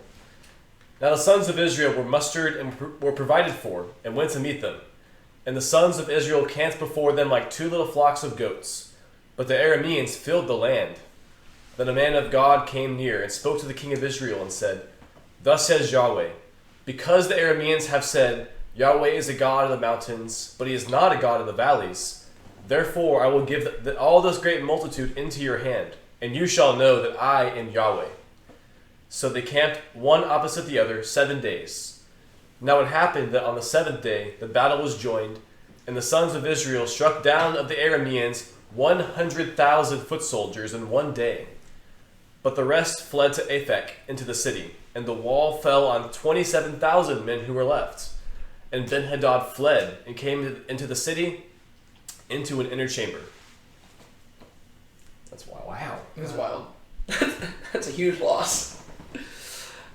Yeah, so who wins the battle again? Yahweh.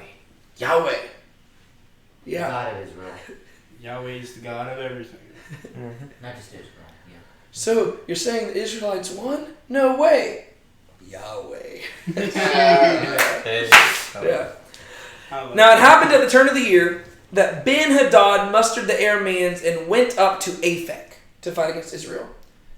This is one of the few stories that we read about that, like, if this is the Aphek that we're thinking of, it's one of the few stories that, like, where we really see a battle in the Galilee area. I think it's interesting. I mean, we see some, like, just south of Galilee and stuff, like the Jezreel Valley, but we don't see a lot in the Galilee region. I just find that kind of, I don't know what to make of that. I just think it's an interesting, like, detail that sticks out to me. So they go down there for battle, and the sons of Israel were mustered and were provided for, and went to meet them. I love this detail. I love this. And the sons of Israel camped before them like two little flocks of goats, but the Arameans filled the land.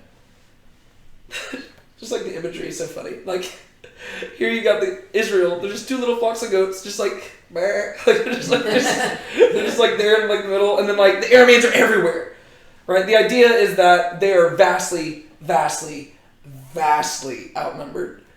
Part of me wants to know why it says two flocks of goats. I don't know if why doesn't it say like a flock of goats? Like, I don't know what to make of that. Let me see if the commentary said anything about that. I don't know if y'all have any ideas. It's funny to me that it specifically says 2, because like that just conjures up an image in my mind. It's like there's specifically just 2 camps of goats. But what do y'all think? It reminds me of I think it's Matthew 19:26. The fact that with God everything is possible, because they're surrounded. They're surrounded like 2 flocks of goats, and in a land of Arameans, and God's there to help them, to win. Yeah. Win the battle. And think about it, they're already small, but when you divide them up, they're even smaller. What do you mean? 2 Oh, yes, yeah. So was it 232? That's how many there was? The men? Well, plus 7,000. Plus 7,000. So 7,000. And I guess it's possible that there were more this time, because to be fair, the prophet did tell him, like, be prepared for next year. Yeah. And it does tell us that the sons of Israel were mustered and were provided for. So I'm assuming that maybe there were more at this point. But I don't know. It doesn't specifically tell us. But the point more so that there's that, like, even if there's like 3 times as many Israelites, there's so many more Arameans. Yes, they're vastly outnumbered. And they still took the L. Yeah. I'm trying to figure out what is the... I remember it saying something about it here. It's just such a weird, like, little image to me. Yeah, I'm not sure about that one. Yeah, I have no idea. Oh, well. The image in my head, is it from like Mulan with like, is there a scene where like the Huns are like, they're in the valley and the Huns are just like Yeah. all over the horizon? Yeah. That's all I think of for some reason. Yeah. Like, I think of 300. That too. Their arrows will blot out the sun! Then tonight we shall dine in the shade. It's like, it's like 300 like Spartans versus like millions of Persians. It's like, ooh, like that's what I'm imagining here. But yeah, so you just like the imagery just evokes like exactly what you're going for, right? You've got this small little camp of Israelites marching into battle against just like this tidal wave of Arameans, which once again kind of makes Ahab look kind of decent. The fact that he's willing to go into this battle, it seems to make him look kind of good. I wish I could tell you that that's the point. Like that's what I'm saying. Like the whole story is just weird to me, because like it seems like it's trying to paint Ahab in a positive light, but Ahab's going to undo all of it by the end of the chapter, which is just frustrating, because it's like, I don't know, like there's never a point where he says that he's worshiping Yahweh or anything like that. And even here, God is going to say, I'm going to show you that I am Yahweh. Like, this is still directed at Ahab. He's like, I want you to know who I am. But Ahab's still not going to get it. But he is, to his credit, he's at least going out to battle. It's like he's getting so close. It's like the whole like revival thing with Elijah. It was like, yeah, it felt like it was so close. Yeah. And Jezebel kind of like shut it down. But yeah, yeah. It's just so weird to me. It's like the Ahab character is so interesting. And he does remind me a lot of Herod Antipas in the New Testament. Because Herod Antipas, I always feel the same way. I never know what to do with that guy. Because Herod Antipas, whenever he imprisons John the Baptist, it tells us that he would just go and like talk with John the Baptist in prison. And that he enjoyed his company. I'm like, what? Like, this is weird. Like, this is such like it's such a strange detail. Like, he had him in prison, but he also liked the guy. And then he didn't want to kill him. He only did it because his wife told him to kill John the Baptist. I'm like, it's... So, I definitely see the parallels in the Bible, because I don't know what to do with Herod Antipas, and I don't know what to do with Ahab either. They're both wicked, they're both vile, and they're both just confusing. Which I guess is just like sin in general. Just kind of what happens. Can't please Yahweh and Jezebel. Yeah, you can't serve 2 masters. You can't serve both Yahweh and Jezebel, for sure. More money. So, the Arameans fill the land, and a man of God comes near and speaks to the king of Israel. I just want to highlight this. In this chapter, I don't know what to do with this connection. We have heard of a prophet of God, and now we've heard of a man of God. What chapter does that remind you of? Can you say that again? A prophet of God and a man of God. Right? Which both of them are technically prophets. But First name. well, no, like to me, it reminds me of, remember 1 Kings chapter 13? whatever you had, the prophet, the man of God from Judah who goes and visits the wicked king in Israel and confronts him, and then, the guy's hand withers, and then eventually this man of God comes and confronts him, and ultimately the dude gets attacked by a lion. Uh-huh. You remember that whole weird story? Yeah. Old prophet or whatever. Yeah, the man of God from Judah and then the prophet from Israel, right? And then the guy gets eaten by a lion. Well, guess what? Here we've got a man of God, we've got a prophet of God, and guess what we're going to see later in this chapter? A lion? I kid you not. Really? I kid you not. I don't know what to do with that information. There's a parallel there that the author wants us to get out of it. We're going to have to reflect on it. I don't know what the parallel is yet.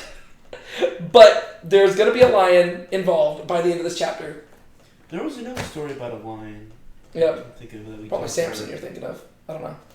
Yeah. But yeah, it's just weird. I'm just saying the parallels are there. Don't know what to do with them. That's why we go through this together, right? That's why we community is necessary. So a man of God comes near, and I don't and why is it a different person? Why is it not the prophet of God that we saw earlier, right? Like, why is it a different I don't know, right? I don't have the answers. It's simply what the text says. A man of God came near and spoke to the king of Israel and said, "Thus says Yahweh, because the Arameans have said, Yahweh is a God of the mountains, but he is not a God of the valleys, therefore I will give all this great multitude into your hand, and you shall know that I am Yahweh." He says, "Ahab, there's been a rumor spread about me. Those pesky Arameans think that I'm only the God of the mountains. And I have so little confidence in you that I think you might start to believe them. And so, this works out for you because I'm going to win this battle for you.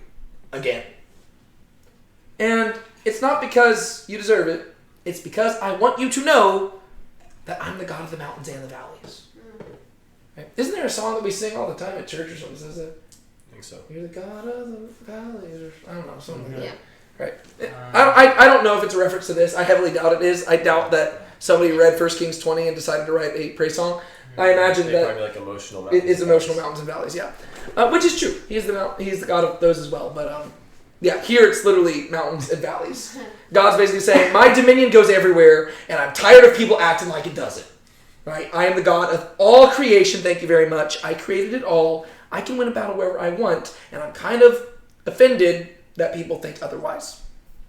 So this works out for you because I'm going to win the battle for you again. So they camped one opposite the other for 7 days. A full week. I don't know if there's significance to that or not. Now it happened that on the 7th day, the battle was joined, and the sons of Israel struck down the Arameans 100,000 foot soldiers in one day. Wow. That is a lot of dead bodies in a single day. Ouch. Yes. But the rest fled to Aphek into the city, and the wall fell on 27,000 men who were left. Well, I guess Aphek can't be called Aphek anymore because the fortress has fallen. And Ben-Hadad fled and came into the city in the inner chamber. So, it says the wall fell on them.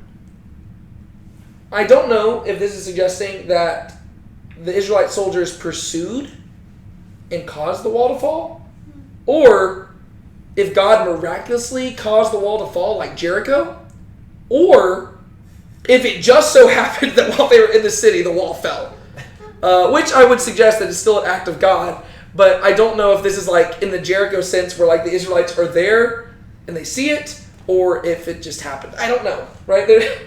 That's like such a weird detail. The wall fell. Why? It doesn't tell us. It just says the wall fell. And it's definitely like an idiom or something like that. I'm not sure what it Not would that be. I'm aware of. I don't know. I mean, I guess the quickest way to look at that would be to just look at what other translations do and see if they interpret it from an idiomatic way. The rest fled to the town of Aphek, but the wall fell on them and killed another 27,000. The rest of them escaped to the city of Aphek, where the wall collapsed on 27,000. I don't know. Let's see. The wall of the city, this is a commentary. The wall of the city under which they lay, ready to defend it, or the walls of some great castle or fort in or near the city in which they were now fortifying themselves, or some part of the city where they lay. This might possibly have been through natural causes, but most probably was affected by the mighty power of God, sending some earthquake or violent storm which threw down the walls upon them, and if ever a miracle was to be wrought, now seems to have been the proper season for it, when the blasphemous Syrians denied the sovereign power of God, and thereby, in some sort, obliged him to give proof of it. Well, that's pretty epic. But yeah, so basically, the commentators are also agreeing. They're like, I don't know, could have been natural, could have been supernatural. Gosh, wouldn't that stink? You literally like lose a battle and you flee to a city named Fortress, and the fortress collapses. Like, talk about irony there. I mean, that's terrible, right? You already lost 100,000, and then a wall falls and kills 27,000. How big is this wall? That's what I'm wondering. That's what I was wondering. Yeah. Right? That's part of me wants to know, like, because numbers can kind of be weird in translation. Part of me wonders if maybe the numbers are a little bit more than what they actually were. Like sometimes, like if you just misread one letter in Hebrew, it could be like it could change the number by like a lot. And so I wonder if like there's some discrepancies about those numbers there. But long story short, Ben-Hadad fled and came into the city into an inner chamber.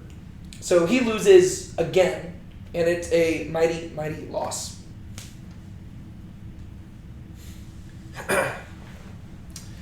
Then his servants said to him, Behold now, we have heard that the king of the house of Israel are kings of loving kindness. Please let us put sackcloth on our loins and ropes on our heads, and go out to the king of Israel. Perhaps he will preserve your life. So they girded sackcloth on their loins and put ropes on their heads, and came to the king of Israel and said, Your servant Ben-Hadad says, Please let me live. And he said, Is he still alive? He is my brother.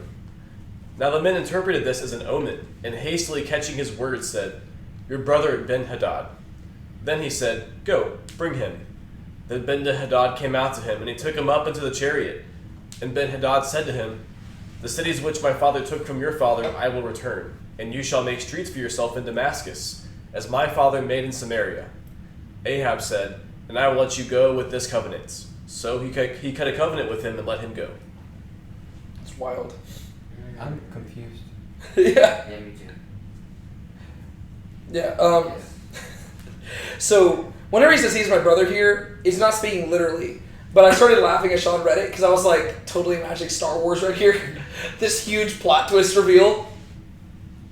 But Hadad, you are my brother. It's like, what? No, say it isn't true. That's not what's happening here. But no, if you're confused, rightfully so, because this is the dumbest. Like, Ahab is just a big doo-doo head, right? Like, this is the weirdest. Like, I don't know what Ahab is doing. Right? Ahab is ridiculous here. But honestly, there's other stuff that's confusing as well. Right? Let's just walk through it, and we'll talk about the confusing stuff as we go. That's what I'm saying. This whole chapter is just confusing from beginning to end to me. Then his servant said to him, Behold now, we have heard that the kings of the house of Israel are kings of Hesed. Let's just stop right there. Now, in this group, we've talked a lot about the word Hesed, loving kindness, steadfast love. It's my favorite word in the world. And I'm going to be upfront with you. I think the kings of Israel are the last people I would ever describe as kings of Hesed. Agreed. What? Like this right off the bat is already like this already makes you scratch your head. Because it's like, okay, what reputation do these people have? I am assuming that what this is communicating is that we have to remember that we are only reading part of the story in the Bible. Right? The Bible's only telling us certain things. And even though we have been focusing chapter after chapter after chapter on how stupid the kings of Israel are, in comparison to the other kings of the nations that surround them, they're actually pretty decent people. I think that's what's being communicated. Right? So I think we're supposed to say, okay, from our perspective, these guys are the worst of the worst. But in comparison to the other kings, they're actually pretty good. Right? So Ahab, I mean, to be fair, I mean, look at what he's done in the story so far. Right? He was more than willing to give up his wife and his money. Most kings would not be willing to just do that. So I guess you could argue that it is a form of loving kindness, right? And to be fair, if you actually look at historical records and look at what other kings did, I mean, the kings of Israel weren't as bad. Yes, they might have worshipped their gods and stuff like that, but I mean, the other kings, they did some jacked up stuff.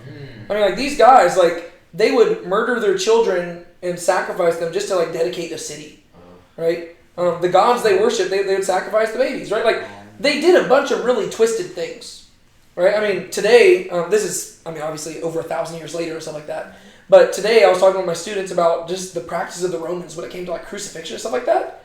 They were brutal, right? Like, they perfected the art of torture, right?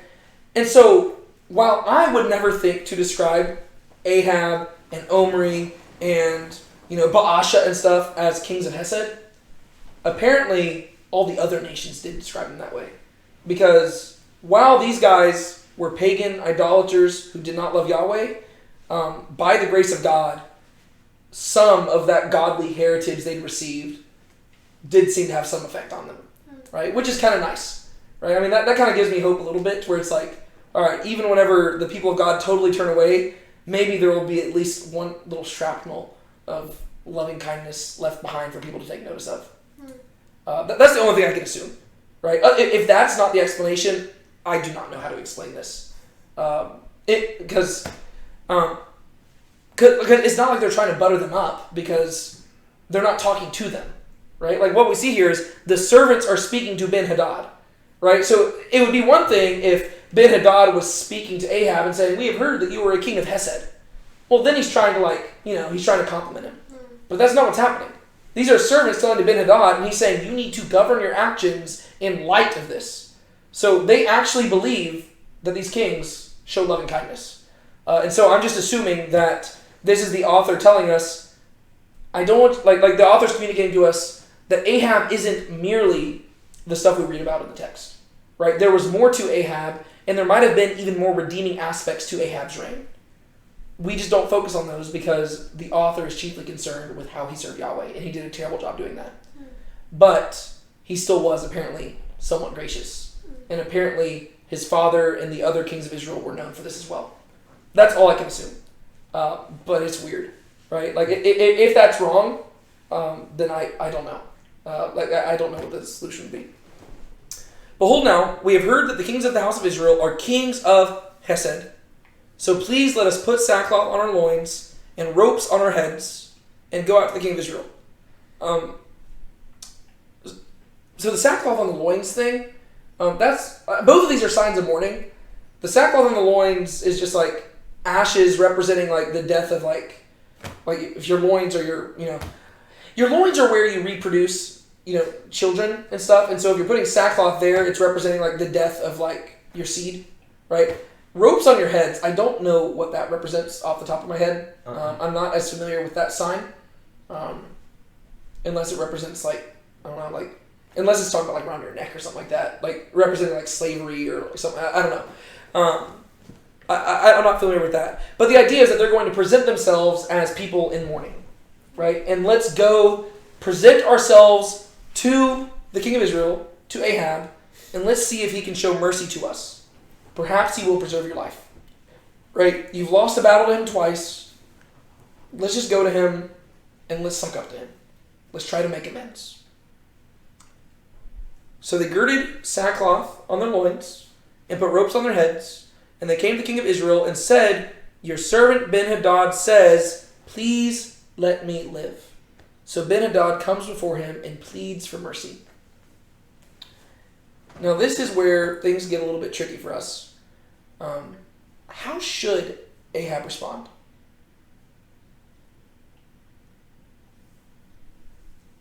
I believe with mercy. Why? Because God is a God of mercy. That's why I was saying it's going to get tricky for us. That's what I'm thinking. Because... What were you going to say?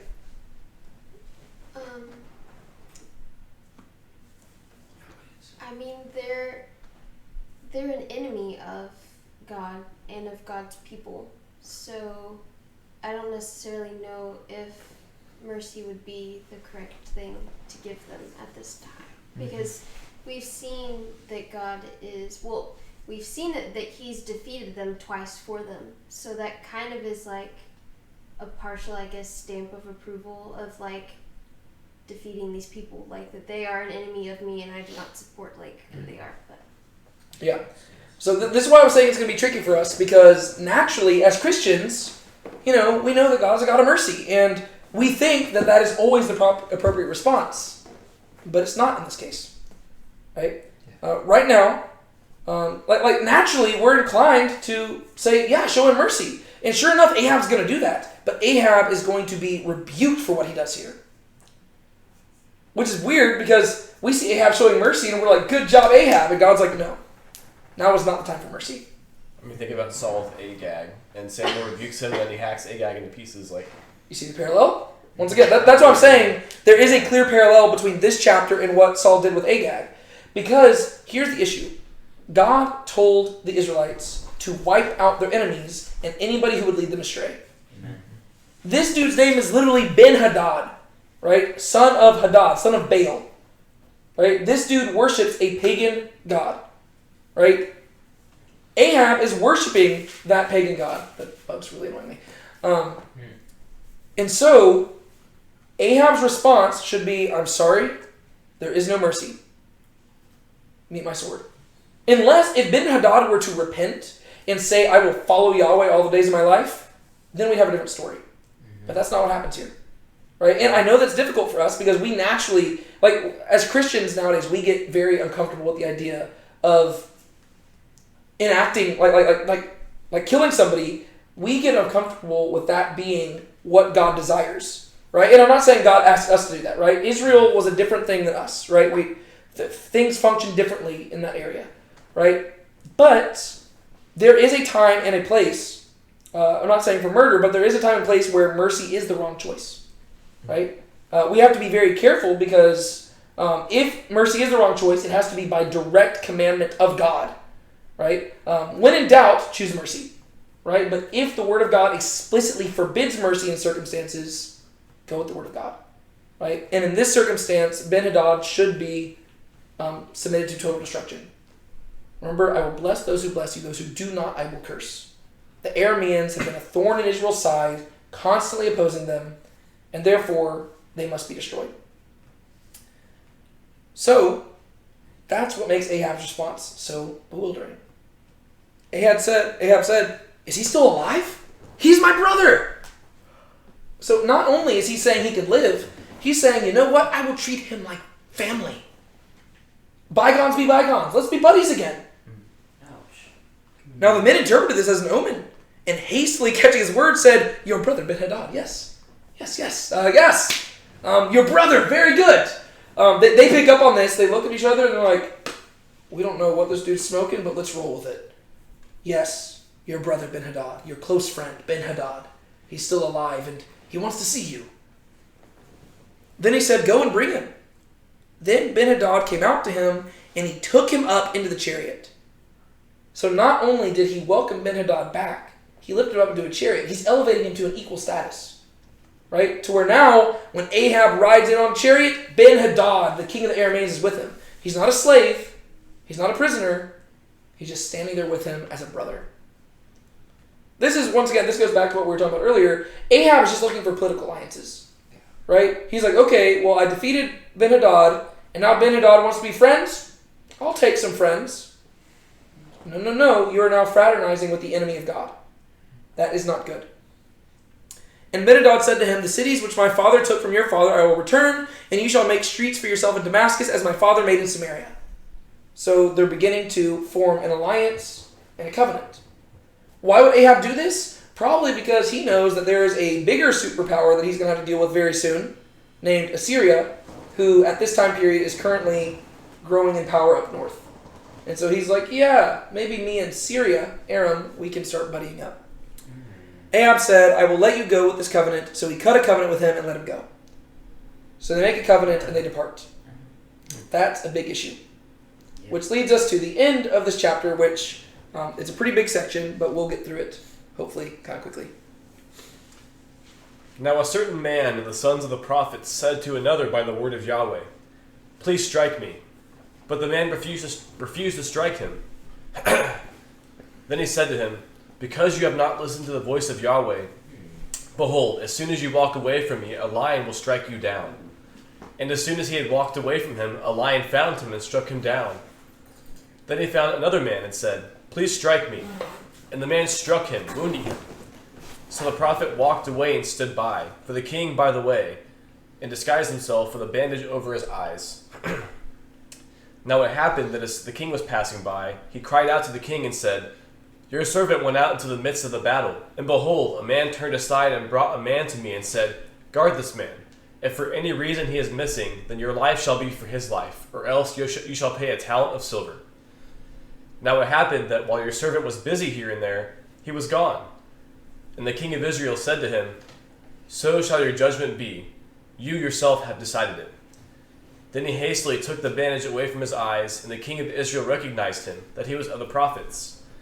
And he said to him, 'Thus says Yahweh, because you have let go out of your hand the man whom I have devoted to destruction, therefore your life shall go for his life, and your people for his people.'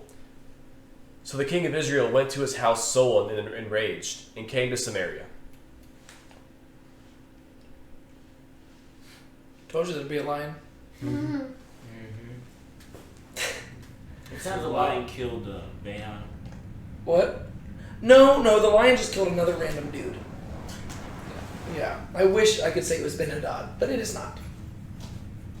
It sounds a lot like what happened with the prophet of Yahweh. Yeah, the man of God in 1 Kings 13. Yeah. So there is a clear callback to that. And I think that the connection would be that it revolves around listening to the word of Yahweh. Right? That's the theme. Like, the theme here and the theme back there, both men are killed by lions because they did not listen to Yahweh's words. As spoken through the prophet. Right? Which further serves as an indictment against the current king, who is also refusing to listen to Yahweh's words. Right? So that's the commonality here. But beyond that, I don't know what the broader thing would be.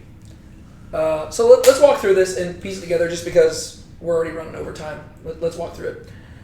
So a certain man of the sons of the prophets, so this is apparently another prophet to be distinguished from the man of God and the prophet earlier. So now all these different prophets are showing up. A certain man of the sons of the prophets said to another by the word of Yahweh. Right? So now one dude says to another dude, and this is what he says: "Please strike me." Just when you thought this story wasn't going to get any weirder. It gets even weirder. Random dude shows up to another random dude and says, "Punch me in the face." This is weird, right? Very strange. And, quite understandably, I would argue, the man refused to strike him, right? Here a prophet shows up and says, "Strike me," and the man says, "Hard pass. I'd rather not strike you." Which at first seems reasonable, but then notice what the prophet says in return. Then he said to him, "Because you have not listened to the voice of Yahweh, behold, as soon as you walk away from me, a lion will strike you down." Oh my goodness. So he walks up to a guy and says, "Hey, punch me in the face." The guy says, "I would rather not punch you in the face." And he says, "Oh, well, since you didn't want to punch me in the face, you're going to get killed by a lion." What? Wow. That escalated quickly. It did escalate quickly, right? But we get to see some very important theology about who prophets are, right? According to this text, when a prophet speaks, who is speaking through it? Yahweh. And so if Yahweh says, "Punch me in the face," you might not understand why, but you better do it. Yeah. Right? That's important. Right? So, in and of itself, the weird request is kind of the point.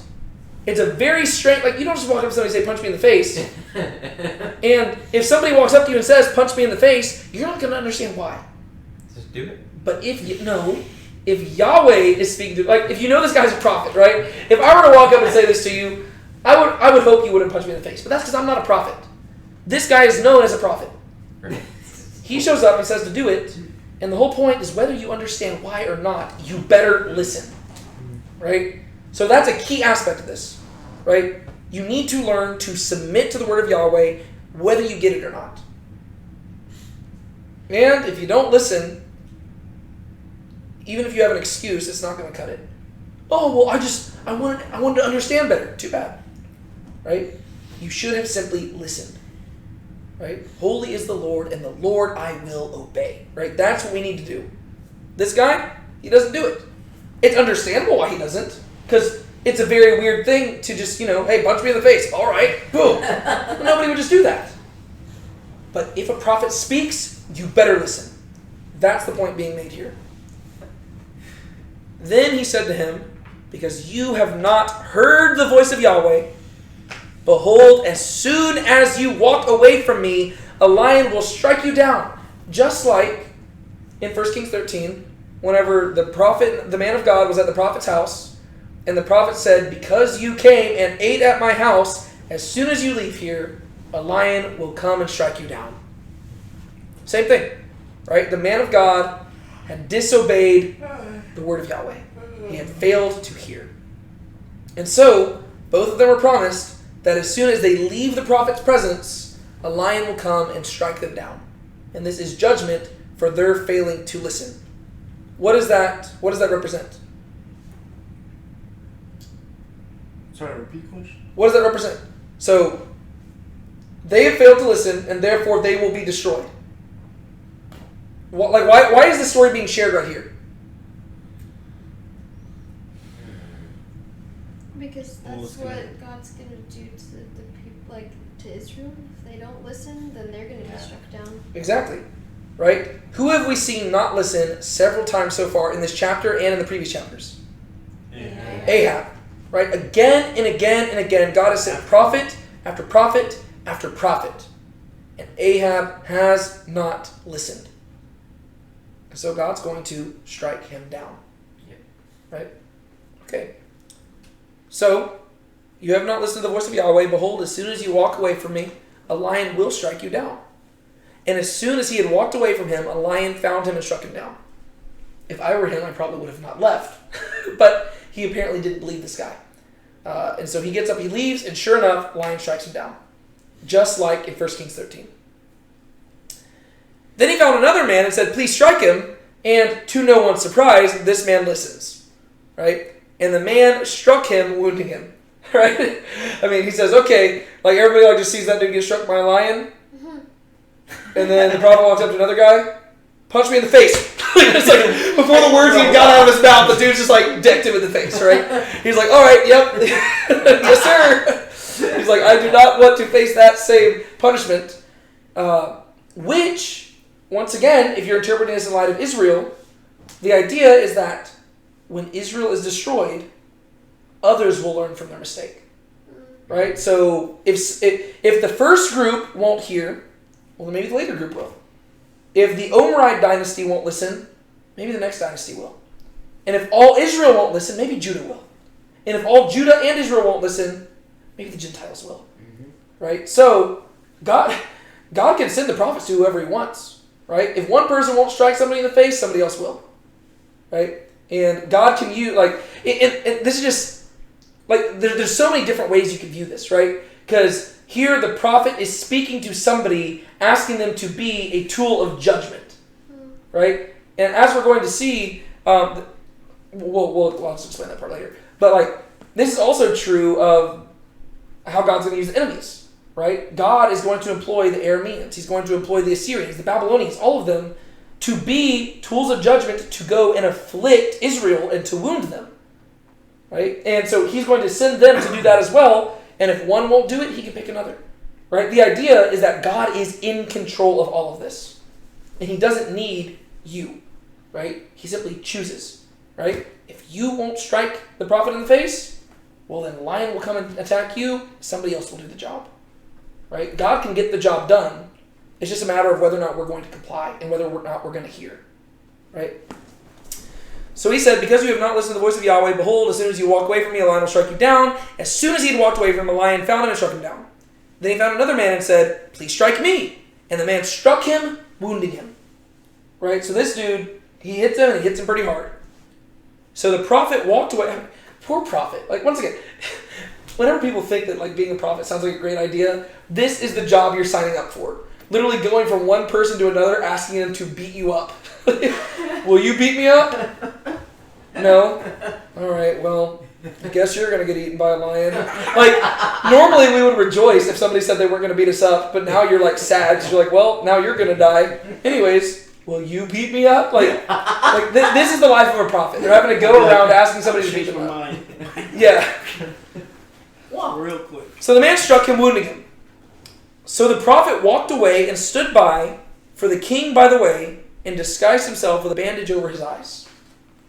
Right? So he covers himself up so that his wound is concealed. Because apparently everybody has heard about this incident. And so he conceals his wound and he goes and stands at a place where he knows the king is going to come by. Now it happened that as the king was passing by, he cried out to the king. And he's going to tell him a story. It reminds you of Nathan confronting David. Right? And he says this, "Your servant went out into the midst of the battle, and behold, a man turned aside and brought a man to me and said, 'Guard this man. If for any reason he is missing, then your life shall be for his life, or else you shall pay a talent of silver.'" So what happens in this story? Servant brought back a man and told you to guard him. Yeah. And if he's missing, then you're dead. Yeah, he says, hey, I went out to this battle, and this dude had apparently won a fight, and after winning the fight, he brought me a prisoner of war, and he entrusted that prisoner of war to my care, and told me to watch over him and to make sure nothing happened. Right? And if for any reason he went missing, then your life shall be for his life, or else you shall pay a talent of silver. Right? So he says, if I did not do exactly as he said, I would pay with my life, or else pay a talent of silver, right? Like, so basically, either I pay for my life, or I have to pay a pretty reasonable ransom, right? Something would have to be done to satisfy this problem right here. Now, it happened that while your servant was busy here and there, he was gone. So what happens in the story? The guy goes missing. Gone. Yeah. It was missing. The guy goes missing, right? So here he was supposed to be watching over this prisoner of war, but he got distracted. And he was going this way and that way, doing other things. He stopped paying attention. The prisoner of war got away. So he says, "King, what do you think I should do?" Do you see the parallels between Nathan and whenever Nathan confronted David over Bathsheba? There's a rich man and a poor man, and the rich man took the poor man's lamb. What do you think I should do? Well, this guy says, this guy gave me a job, and he told me the consequences if I didn't do the job, and I didn't do the job. What do you think I should do? Well, the king of Israel said to him, "So shall your judgment be. You yourself have decided it." So he says, "Why are you asking me for what should happen? You know what should happen. Either you should pay for your life, or you should pay the talent of silver." Right? Like you know the consequences, right? Mm-hmm. Like you yourself have told me, right? You know what it needs to be. The guy did not, like, he made it clear, if you do not listen, there will be consequences. It's either your life, or you have to offer some sort of payment. Okay? Did you laugh? Oh, yeah. What about? Just because, we'll get to it. Okay. Then he hastily took the bandage away from his eyes, and the king of Israel recognized him, that he was of the prophets. It's like, oh, crap. Yeah, that's exactly. Yeah. I mean, it really is a pretty funny moment. This is the "you are the man" moment, right? Where David had said, "This is outrageous. A rich man taking a poor man's lamb, he should pay fourfold for what he's done. I can't believe something like this would be done in Israel. Who did this?" And Nathan says, "You are the man." Well, in this story, this guy's bandaged up, and he looks like he just got back from war, and it sounds like a legit story. And he says, "So what should I do?" And the king says, "Well, it sounds like you know what you should do. You should pay for what you've done." And then the guy just begins to unwrap his bandage, revealing that he has been wounded. Kind of like Ahab is going to be wounded. Right? Uh-oh. Yeah. And Ahab looks at him, he's like, wait a second. Oh, crap. Oh no. Immediately he understands what exactly is happening here.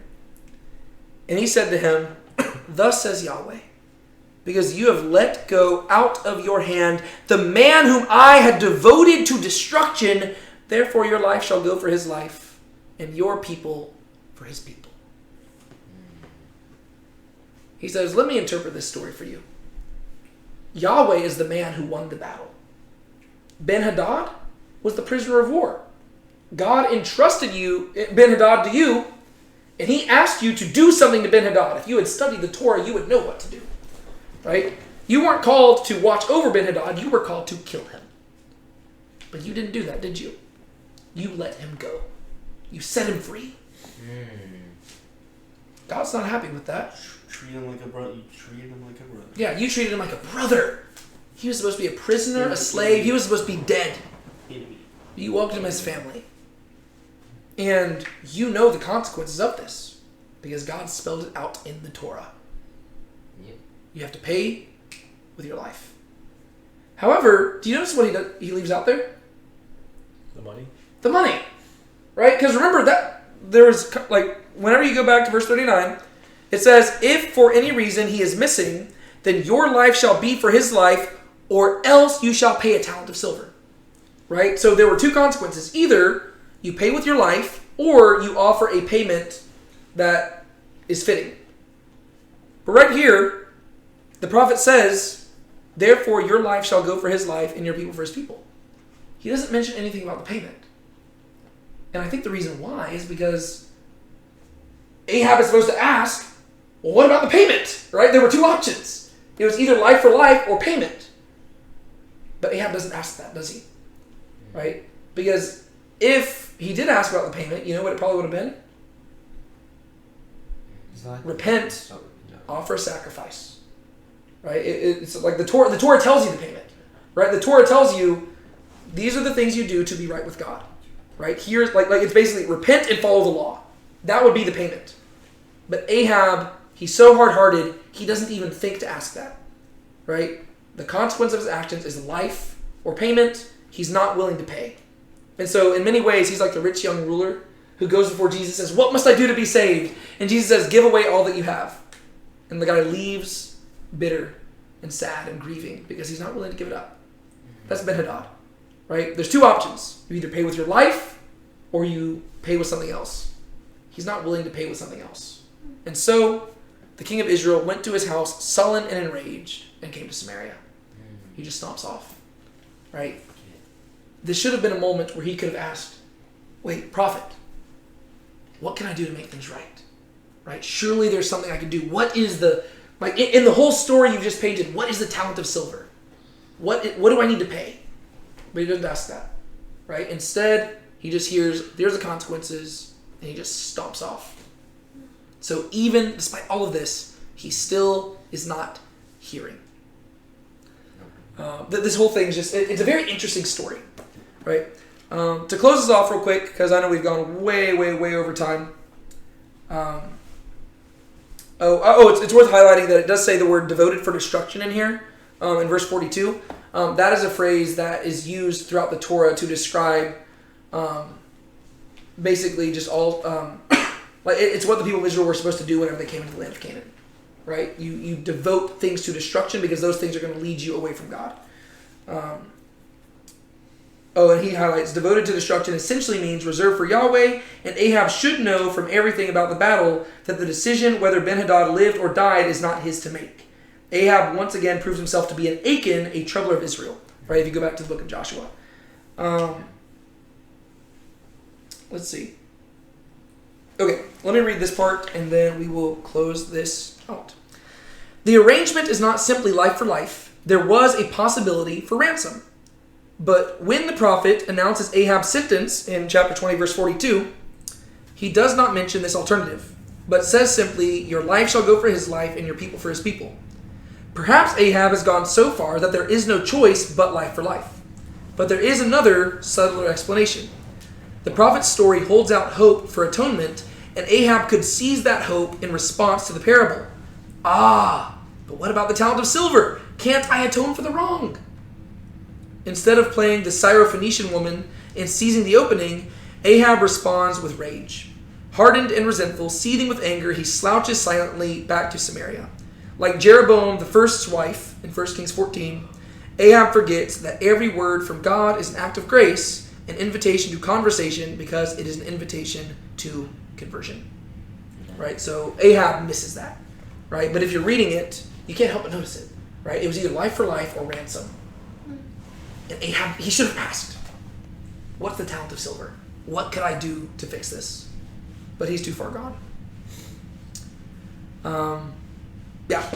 And so there's that story. It's a very weird story, very strange story. Is there anything y'all want to add to it before we just close out here?